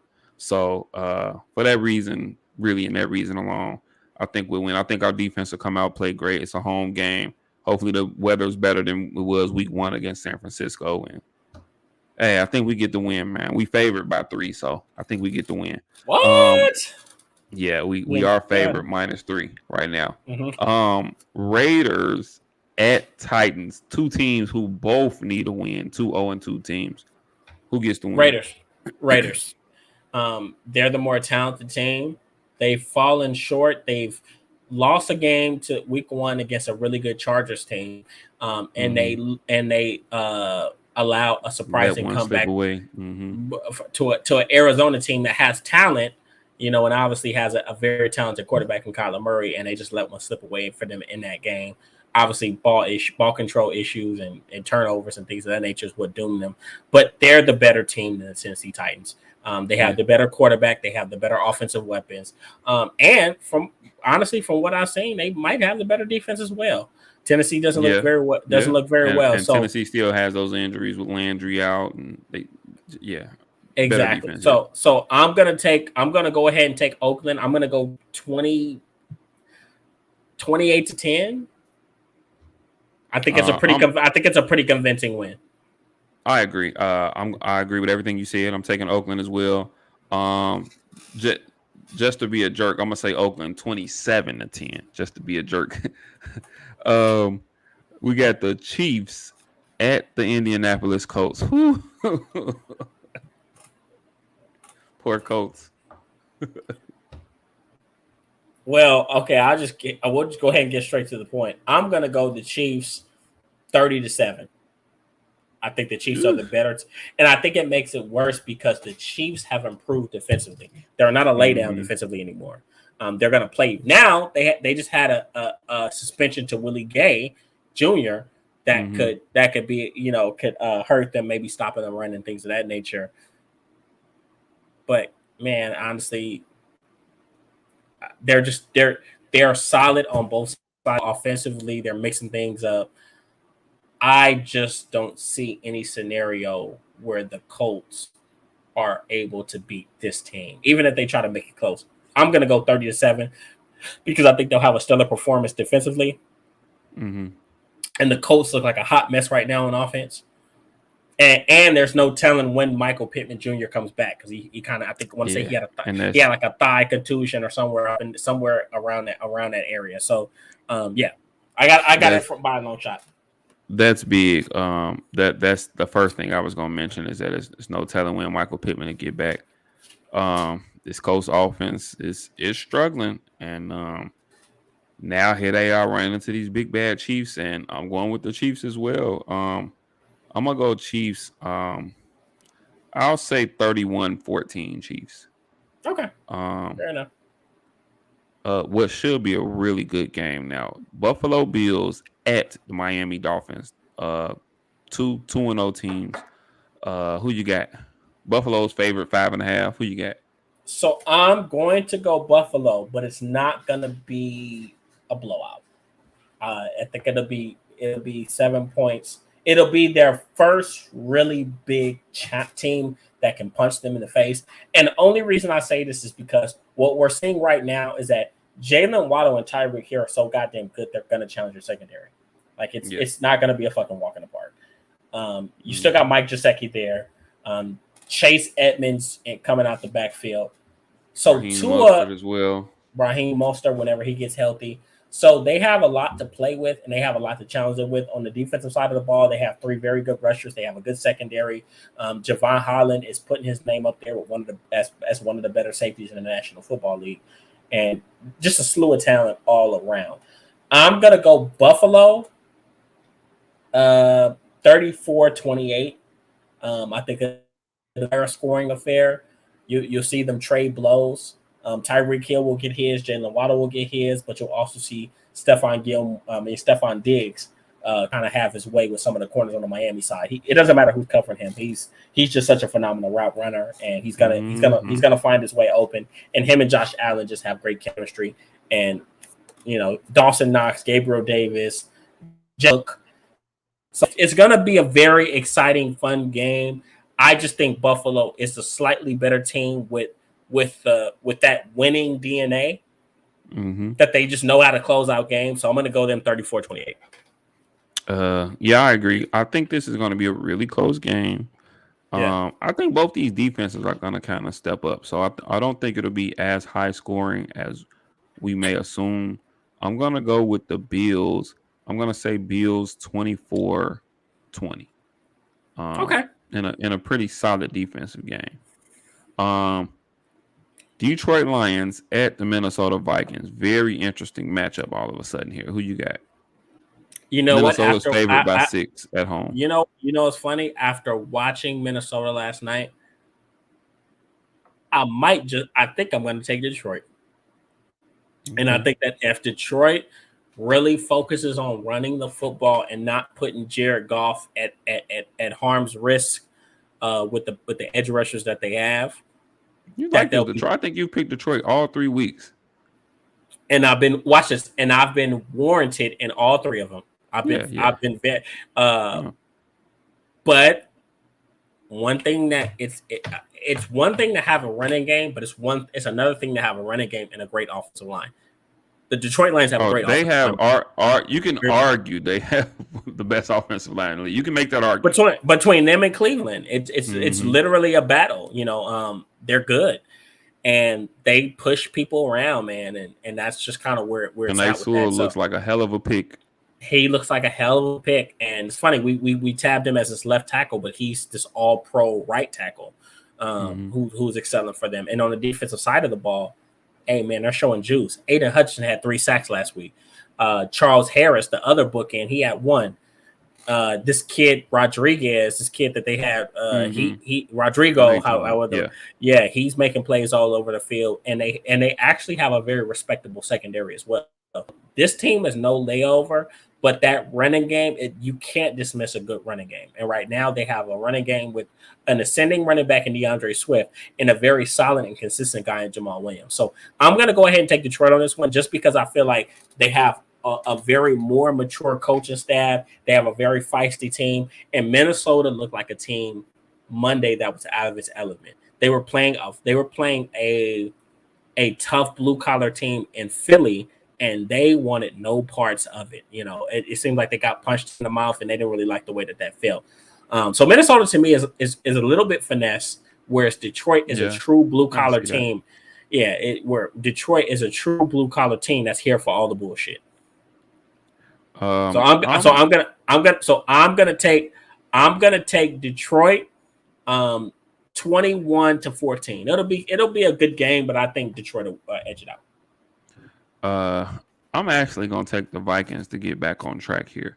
I think Justin Jefferson is gonna have a huge game. I think you'll see Kirk Cousins kind of come back to normal, maybe 2 touchdowns. No crazy stat line, but I just think he won't turn the ball over. I think the defense will kind of step up. I think yesterday was a bit of a wake-up call for them. And so I'm going to go with the Vikings in a competitive one. I'm going to say Vikings 27, Lions 24 in a competitive game. Okay. Ravens at the New England Patriots. Baltimore Ravens at the New England Patriots. Baltimore is a 3-point favorite. I'm gonna take Baltimore. Lamar Jackson's playing at an amazing level right now. The Mm-hmm. Patriots are a very sloppy team. They can beat lower level teams, but they can't beat a team with a top quarterback like Lamar Jackson. I could see it. I think it'll be a convincing win. I don't think it'll be completely ugly because New England isn't they're not a terrible team. They're just Yeah. very flawed and dysfunctional. Well, not dysfunctional, just very That's flawed. no Uh, Listen, dysfunctional with the coordinator situation. Well, That's well, well, well, dysfunctional. well, well, well, with the coordinator situation, they're not like a completely undisciplined team, right? Like they're Yeah, not I like get a, what a you're dump. saying. A Yeah, yeah. Belichick team will never be. Well, never Yeah. exactly. So, I would go Baltimore, 30-14. It'll be fairly convincing. New England will put up a fight, but once again, I don't think that their defense is good enough, as in years past, to be the strength and limit great players. And offensively, they have so many question marks that Baltimore's defense doesn't even have to be great. I mean, they just played Miami a week ago. This is going to be a godsend for them because they're not going to have to deal with some of the things they dealt with last week. So it's going to be pretty convincing. Baltimore 30-14, and that's I'm being gonna modest. I'm gonna go Baltimore as well. However, I think Bill Belichick comes up with a plan to somewhat slow Lamar Jackson down. So I don't think we'll see the amazing stat lines that we've been seeing from Lamar in the first couple games, but I think he does just enough for them to get the win. Um, I'm gonna go Ravens. I'll say Ravens 23. I'll say 23-9 Ravens. Kind of similar to the score in week 1 for them. Um, Now another interesting game now. We got the Cincinnati Bengals at the New York Jets. The Bengals are 0-2 now. Jets are 1-1 after the comeback victory against Cleveland Sunday. Cincinnati's 4.5-point favorite. Is Cincinnati versus the Jets? Yes. In I'm gonna New take. York. I'm gonna take Cincinnati. I think that you'll see them get their first win. One thing that hurt Cincinnati was they have a new offensive line that's still trying to establish Still chemistry, and terrible. still terrible. But one thing we have to look at it, they just played two of the best fronts in the National Football League with ferocious pass rushes. He got sacked 7 times week 1 against the Steelers, and I talked about this on Rooted in Sports Community. Dallas, pass rush wise, even outside of Micah Parsons, they're like that. Like they can get to the quarterback. They were a 40 sack team last year. Yeah. So they kind of ran. They didn't get a chance to get a cupcake, get against teams that have a modest pass rush. They went against teams that have legitimate, can really get after the quarterback. So I think this will be the week where they can kind of reset and work on some things and figure some things out. The Jets aren't as good as rushing the passer. They're a solid defense. They'll make things competitive. They'll blitz. And they'll do their best to put pressure on it. But I think that this will be the week where you see things really slow down, just because they've seen a higher top tier shelf of front 7 players the first 2 weeks. I think Jamar Chase gets loose. It gets back to his normal self, and don't be surprised to see Joe Burrow have a 400-yard game. That being said, the Jets aren't a laydown, so it will not be a complete blowout. So I am going to go ahead and I'm gonna go Cincinnati Bengals 28-14. I think they go ahead. They score just enough points. Joe Burrow has a big game. Don't be surprised to see them make some plays on the defensive side of the ball. But the Jets do everything in their power, maybe for a quarter or two, to keep it competitive. I'm going. I have the Bengals winning, but I'm going all the way the opposite. I think Cincinnati comes out and sends a message, and I think this is a big blowout win for them. I'm going to go Cincinnati 38-10 over the Jets. I think they come out fast, and they send a message to this Jets team and to the league that, they still a team to be reckoned with. Divisional matchup here. 2-0 Eagles at the Washington Commanders. 1-1 Washington Commanders. The Eagles are favored -6.5. game is in Washington. Who you got? Philly and Washington. I got Philly. Just because you see the way that Washington struggled with Detroit last year on the ground. Philly is a similar team. They have a great line. They have a top 3, top 5 offensive line in the National Football League. Pretty good players at every single position. They're confident. They know who they are. I think that's the biggest strength you can give a young team. Is really establishing identity early on. Philly knows who they are. They're a tough blue collar team. They can run the football. They operate off of play action. They have Jalen Hurts, who is growing as of the most part is back. And defensively, they can get pressure on the quarterback, and they have players in the secondary that can take the ball away. So I think it's a game that can get ugly for Carson Wentz. Don't be surprised to see him throw 2 to 3 interceptions. I mean, ideally, as a part-time Cowboys fan, I would like to see Washington win and create some parity. Talking about part-time. I mean, hey, I'm a bigger football fan than I am a Cowboys fan, but at the same time, you have to look at reality. And right now, Philly is just a flat-out better team. Don't be surprised to see. I mean, it's a divisional matchup. The NFC East is always scrappy. I'm gonna go Philly. 24-17. Yeah. I'm pretty much right in line with you. Because it is a divisional matchup, I think it will be a little tough. I think Carson Wentz will surprise some people just because it's the Eagles, and I think he'll have a surprisingly good game. But the Eagles are just the better team, point blank, period, and they'll win. I'll go 24-20 as well, man. I think the Eagles will win this one for sure. Another divisional matchup: New Orleans Saints at the Carolina Panthers. New Orleans is a 3-point favorite in this game. Who you got? I'm going to take New Orleans. Better organization, better veteran players that know how to win and close out games. Carolina right now is a talented team that they don't know how to win, and that's the biggest indictment that you can have against them. They played a Tampa Bay team with a great defense. Carolina doesn't have it. They have a solid defense with great pieces, but they're not a great defense yet.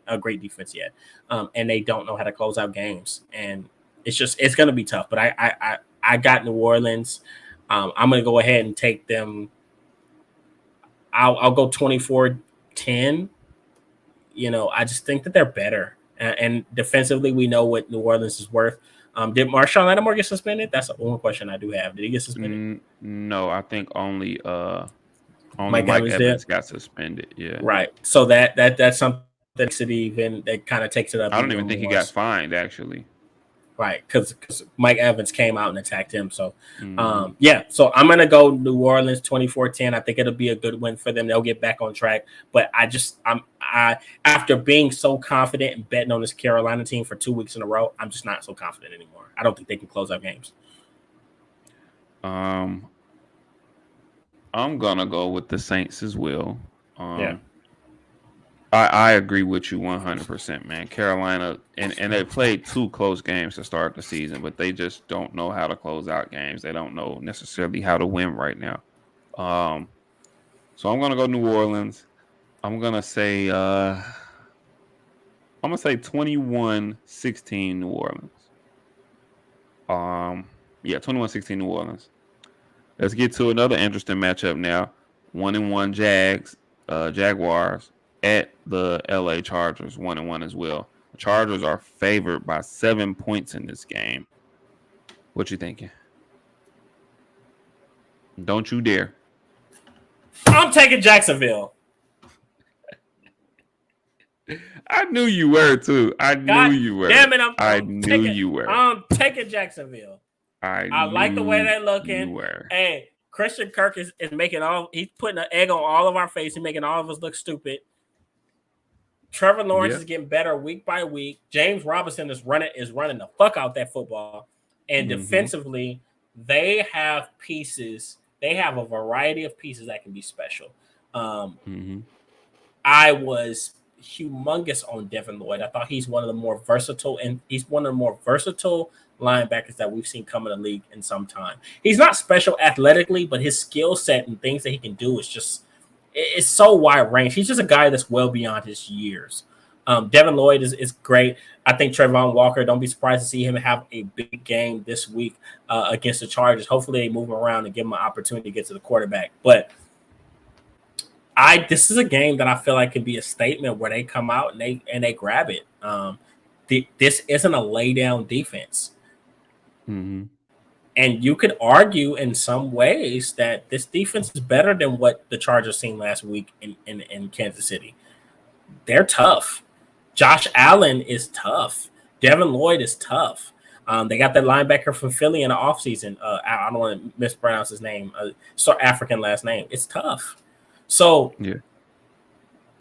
Jacksonville is going to be a very tough team. I think for them, it's more the question mark is more so what are they going to do on the offensive side of the ball? Is Trevor Lawrence going to continue to grow and maybe look closer to the guy that we thought that Jacksonville drafted? As long as he can do that, then they'll be okay.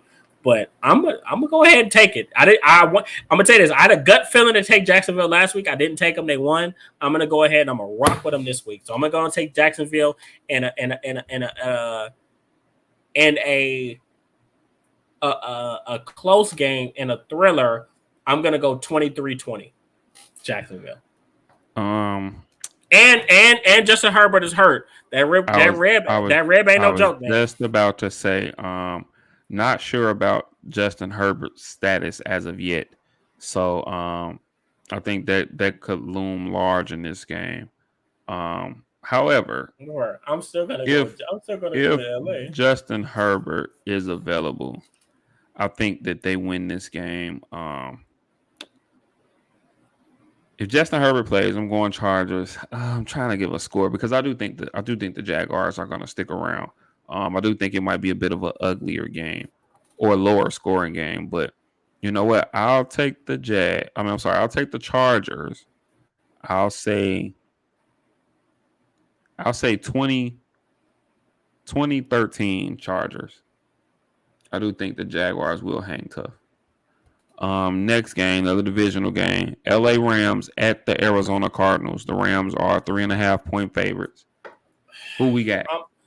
I'm going to take the Rams, and I think that spread is pretty accurate just because they have more established offensive pieces. Both teams have some dysfunction. Obviously, Arizona more. We're not sure what we're going to get out of Cliff Kingsbury, a head coach. Kyler Murray can be so-so, but he's still a special player when he's on his game. I'm going to go ahead and I'm going to go the Rams 27-24 just because I feel like they're a little bit more established and they have special players. Thank you. They have special players that can make certain plays when the game's on the line, i.e. a Jalen Ramsey last week. And then we've seen Aaron Donald make some game-changing plays itself. So I'm going to go the Rams 27-24. I think it'll be a good game. I'm with you, man. I think Kyler Murray finds a way to make a play or two with his legs, but I think the Rams are just too good. And I think they get back on track, especially offensively. I think they get back on track here. I'm gonna go Rams. I'm gonna say 28-20 Rams. Yeah, 28-20 Rams.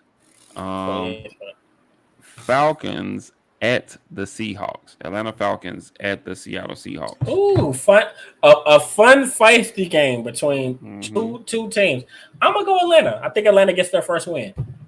Seattle. Me yeah, I just when looking at it, obviously Seattle's a feisty team, but Atlanta has talent. They have Drake London. Don't be surprised to see Kyle Pitts have a big game. They don't have a safety or a linebacker that can currently match up with them. That's the difference. They've played two teams that have the personnel to kind of slow some things down on what they want to do. But today or this week, it won't be anything of the sort. So I'm going to go Atlanta 24-14. You know, Cordell, don't be surprised to see Cordell Patterson have a 100-yard effort. Marcus Mariota may make some key throws. Drake London and Kyle Pitts get loose in the passing game, and then defensively they may get some sacks and maybe one or two turnovers. So it's gonna be a fun game to watch. It's definitely gonna be. Both these teams are not laydowns, but Atlanta slightly has better talent. I actually agree, man. I'm going with the Falcons as well. they've been playing hard these first couple games of the season. They've been surprisingly more competitive than I think any of us thought that they would. And I just think this is a very winnable game for them up there in Seattle. So I'm gonna go with the Falcons. And I'm gonna say I think they put some points up in this game too. I'm gonna say 29-17 Falcons. I think they win it fairly convincingly and they put some points up here. So 29-17 Falcons. Fair enough. Great game here. Green Bay Packers at the Tampa Bay Buccaneers. I got the Tampa Bay Buccaneers. Tampa's a 1.5 favorite right now. I got Tampa Bay. That defense is great, and they're gonna raise hell for Aaron Rodgers. I think now. I'm sorry. Go ahead. No, I was just gonna say. I think Green Bay's only chance is to establish a strong running game, and stick with it. Right, As do what Dallas did exactly. Do what Dallas didn't do week 1. Stick with the running game and do what you can do. But at the same time, you can't deny what this Tampa Bay defense is doing. They're shutting everybody down. They have a respectable secondary. They have a pass rush that can get after you, and they have depth. So I think defense is going to be the difference. This is going to be a defensive game. Green Bay has a rush as well, and but I think this game is better than what we think it's going to be. So it's going to be fairly close. I'm going to go Tampa Bay. I'm going to go Tampa Bay 27-20. This is a tough one here, man. That Tampa Bay receiving core, I mean, it looks like they might be marching a bunch of, third and fourth string guys out there. I am a believer in their defense. However, I do think the Packers defense is vastly improved as well. Oh man. I don't know. For no other, I'm gonna go with Tampa Bay if for no other reason than just because they have Tom Brady and no one else does. So, but I think this is gonna turn out to be kind of another ugly game. I'm gonna go Tampa Bay. I'm gonna say Tampa Bay. I'm gonna say 2017 Tampa Bay. I think Tom Brady gets them in field goal range for a game-winning field goal toward the end of the game. 2017 Tampa Bay. The Sunday night game should be a good one. San Francisco 49ers at the Broncos. San Francisco is a 1.5 point favorite right now. I got San Francisco, and I think this is gonna be a bloodbath. Whew. I'm gonna take San Francisco, but I think it'll be a little closer than that. But I am taking San Francisco as well. I'm gonna say 20. I'll say 23-10 San Francisco, but I think it'll be a little. The score won't tell how competitive the game really was. But I'm gonna go 28-7. Jeez. San Francisco has an elite defense, and you got Jimmy Garoppolo that knows how to make that offense work. He knows how to get the ball to Deebo Samuel. He knows how to get the ball to Brandon Ayuk. That's going to be the big difference. Right now, Patrick Surtain is hurt. Their best corner is hurt. He has a shoulder injury. He's questionable to play. Right now, Jerry Jeudy is hurt, right? So they have so many question marks with key players for what they want to do. They have clock management issues, leadership issues. They have accountability. Like, San Fran is a very disciplined team with an identity. Right now, I don't know what the fuck Denver is. I don't know what they are. I don't know what they do well. Are they a running team? That's a fair assessment. Right. And then defensively, they have injuries and they have some inconsistency. Can Bradley Chubb have a game? Okay, sure. We'll see what happens with that. Randy Gregory has had some inconsistency. We don't know, if he can kind of fulfill the potential or be the player that they signed him to be. So it's a lot of question marks. I'm just not sold on this Denver team right now. I think that San Francisco is the better bet, and I think it could possibly get ugly, especially if they get to running the football. Especially seeing what some of the things that happened the last 2 weeks to them, it just wasn't encouraging. So San Francisco, stronger foundation. I got them winning 28-7. Fair enough. I can see that. Fair enough. Okay. Last but not least, Monday night game. Your precious Cowboys at the New York Giants. And the Giants are actually 2.5 point favorites for this game. The 2-0 Giants, might I add. Cowboys at Giants, division rivalry. Who you got? Giants gonna win 44-6. Anywho, Anywho, now honestly, this is a very you know it's funny. I said this even though last week I picked Cincinnati because of some of the key players that they have. This is a very winnable game for Dallas. it is. In the in the most simplest of ways, they have the defense to completely shut any fucking thing that New York wants to do offensively down. Um, we just talked about a Tennessee team that's flawed. Tennessee sacked Daniel Jones 5 times. In my opinion, Dallas at this point has a much better defensive front than what Tennessee has right now. You got a special player in Micah Parsons who nobody can stop. He's leading the league in sacks right now. You have DeMarcus Lawrence, you have Dorrance Armstrong, you have Dante Fowler, who's kind of turning the clock back on some of the things that he can do, and you have a young, talented interior defensive line rotation. So it won't be pretty. I'm gonna go. It won't be pretty, but I think that Dallas kind of gets the job done. They get to Daniels a few turnovers. I'm gonna go Dallas 20-10. It'll be a very ugly game. You'll see Giants make some stops defensively as well, but it's gonna come down to who's the better defense. Right now, I think Dallas just has the better pass rushers, and you got a truly generational talent in Micah Parsons that can make those game-changing plays. And Daniel Jones is just so prone to throwing picks, man. You just never know what's gonna happen. So I'm gonna go Dallas 20-10. I'm gonna go Dallas. I'm gonna say 21-13. I think Diggs gets a pick. I think you see maybe 2 turnovers from Daniel Jones. I think Diggs gets a pick. Like you said, Tennessee had 5 sacks on them. I think the Cowboys can get at least 5. So At a yeah, minimum. Yeah. So I think they pressure. I think they put a lot of pressure on. I'm gonna say Eli Jones. I think they put a lot of pressure on Daniel Jones, and yeah, man, I think they forced some turnovers.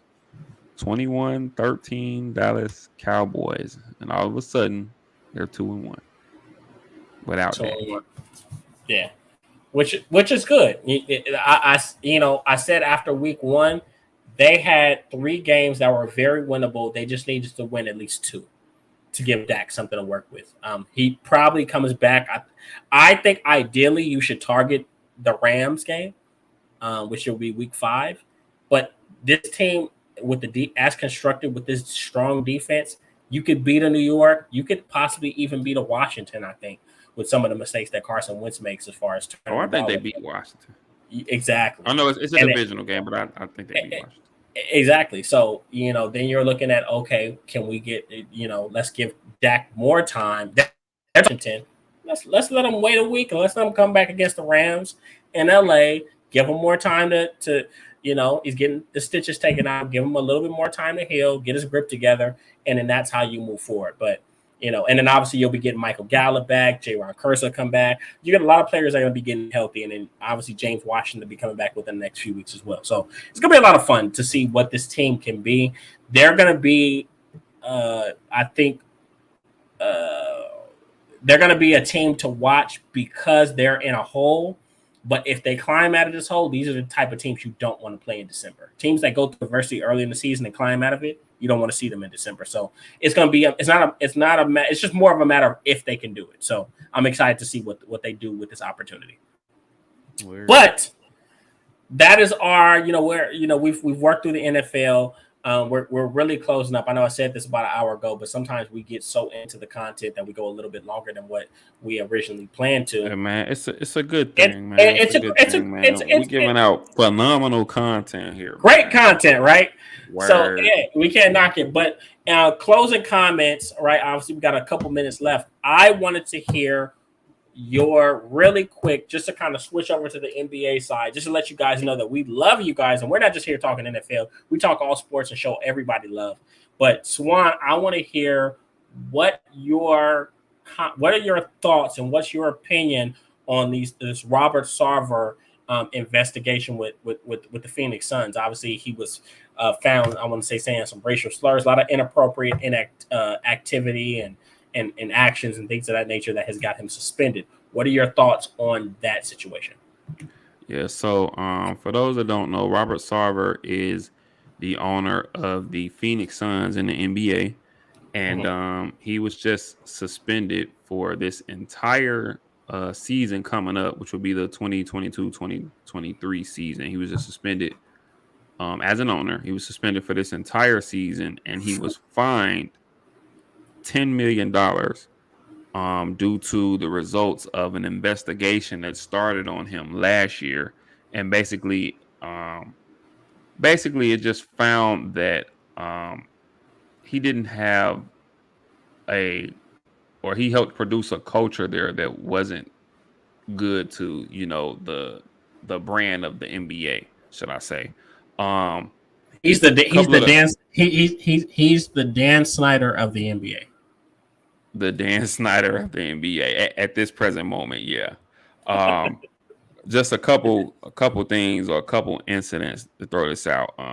And once again, we're going back a few years now, so we're going back to maybe 2016 or so when Earl Watson was coaching the Phoenix Suns, and they were cellar dwellers then. Um, one of the main incidents that's coming up is after a game in which the Phoenix Suns had played the Golden State Warriors, obviously defending champions at that time, or yeah, defending champions at that time. Um, they were playing the Golden State Warriors. They had lost this game to the Warriors early in the season, and according to reports, um, Robert Sarver, who was the owner of the Phoenix Suns, he went into the coach's office, then coach Earl Watson, and his gripe was he goes in there and he says, "Why in the hell does Draymond Green get to say the N word?" But Robert Sarver is saying the N word. He's not saying N word. He's saying the actual word. Right. And so, Earl Watson tells him like, "Hey, bro, like, you can't say that." You know what I'm saying? And he's like, "Why? Well, Draymond Green gets to go up and down and say it all the time." And he repeatedly says it to the point where Earl Watson literally yells at him like, "Hey, bro, you can't fucking say that." His words exactly. And that's just one incident of a few. There's rumors of him being misogynistic towards women.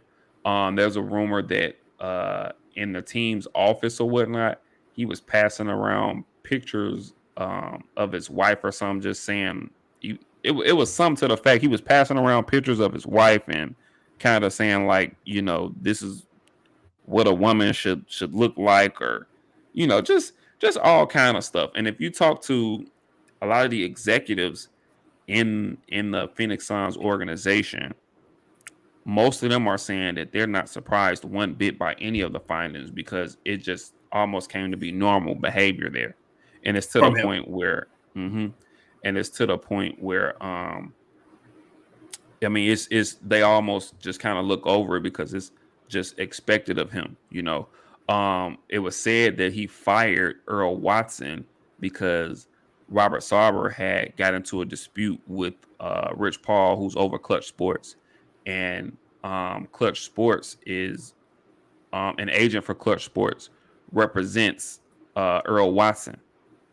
So it was said that he fired Earl Watson because he had got into it with Clutch Sports, and he gave Earl Watson an ultimatum: either you drop Clutch Sports or I'm gonna fire you.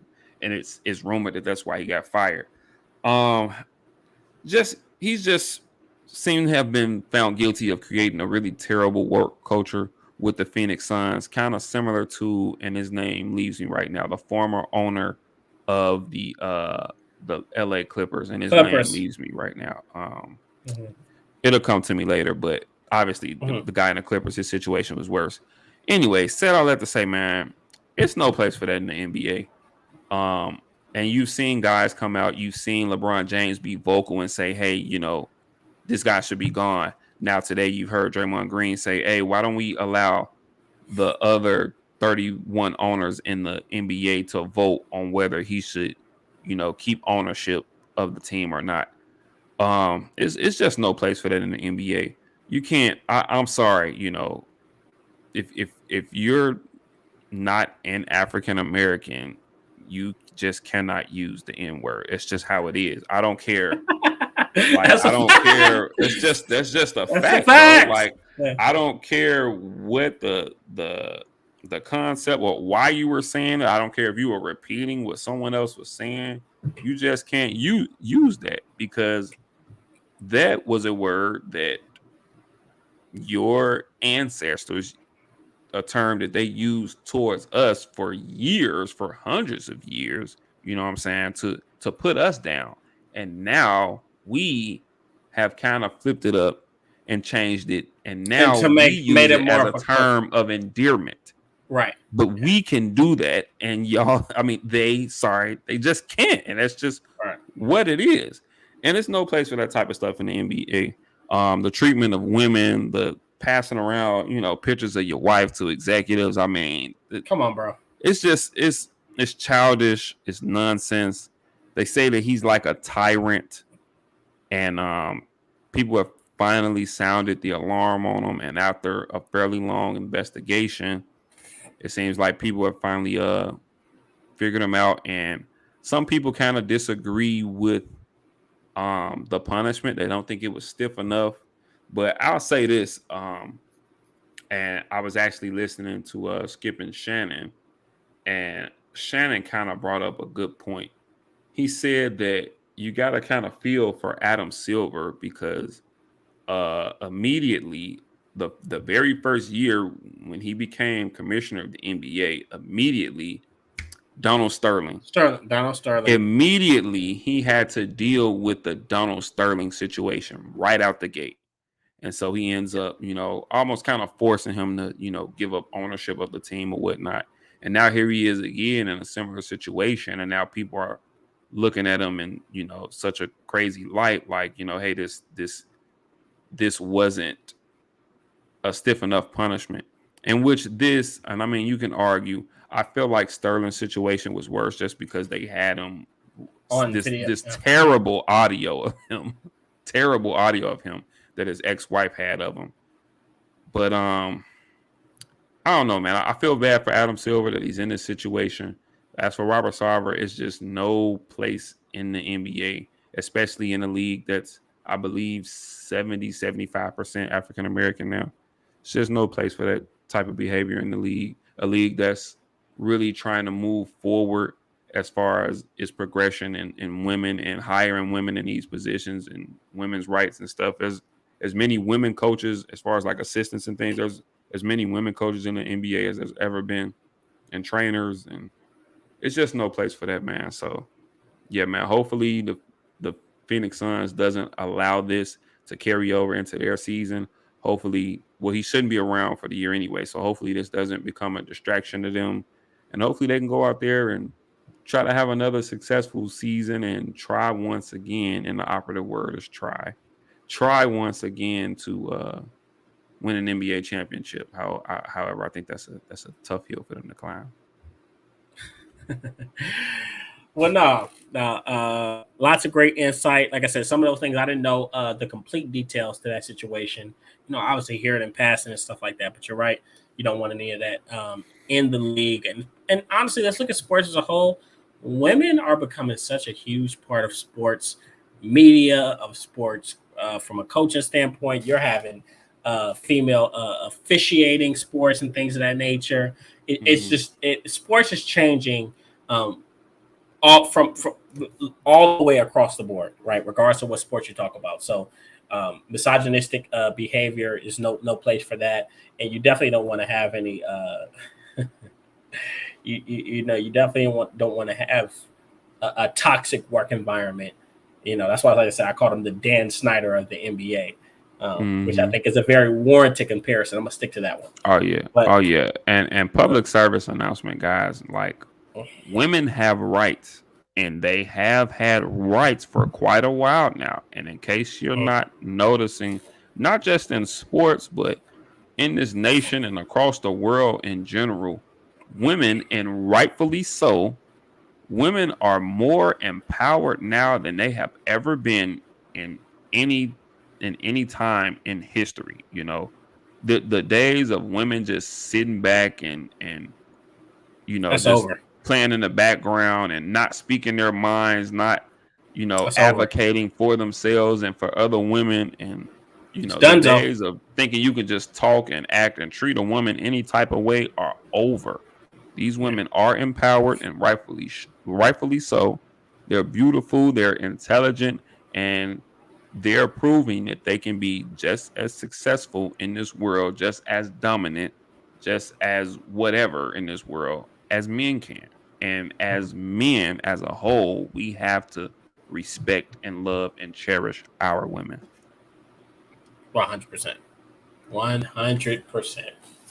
So yeah, I guess we'll see how that situation works out. Maybe he keeps his ownership and maybe serves a lengthier term, or I don't know. Yeah. We'll kind of have to see how this chip falls, but we definitely know that the elite players, the top players in the NBA, especially the more vocal ones, are not for it. So they're definitely LeBron and various other players are I being think very even vocal. Chris Paul has spoken out, and Yeah. obviously Chris Paul plays for the Phoenix Suns, so yeah. Right, yeah. So those guys aren't for it. So we'll see what happens with that. So yeah, man. This was a great episode. Like I said, me and him, we always have this plan. Oh, we're gonna go 45, 60 minutes, and we get into the content. We give you guys some great stuff, but Can't help it that we're just passionate about this. We're Man. just we just passionate. can't Yeah. help it. Yeah, we're passionate about this thing. So we put a lot into this. We want to give you guys a good product every single week. But we hope you guys enjoyed it. I know we definitely did. I've been up since 3:00 this morning, and this energized me and reignited me to close out and the rest of this evening. But it's always a pleasure talking sports with you guys. And yeah, like I said, what we got coming up? We got Rooted in Sports on Saturday. Yeah, Rooted in Sports Community this Saturday, 12 p.m. Pacific, 2 p.m. Central, and that is on Twitter Spaces. Last Saturday, it was lit. Last Saturday, it was a we went 7 hours. Amount. First of all, it went 7 hours, and then I think a couple guys left there and opened another chat. So because it went so long. I had to bow out gracefully. I said, "Hey guys, I don't know if I can be here all day." I got in and out at least like 3 times, and we were still going, and they were still going heated as well. It was a buku amount of people in the chat, just crazy, like so many people in the chat to where everybody couldn't speak, but we had more people listening to the chat than we had speaking at one time. We had to mute it multiple times. We had to mute everyone multiple times because it got so heated. But that is it did. That's what sports talk is supposed to be. It's supposed to be a whole bunch of guys on their couch going crazy, talking to each other, arguing, debating.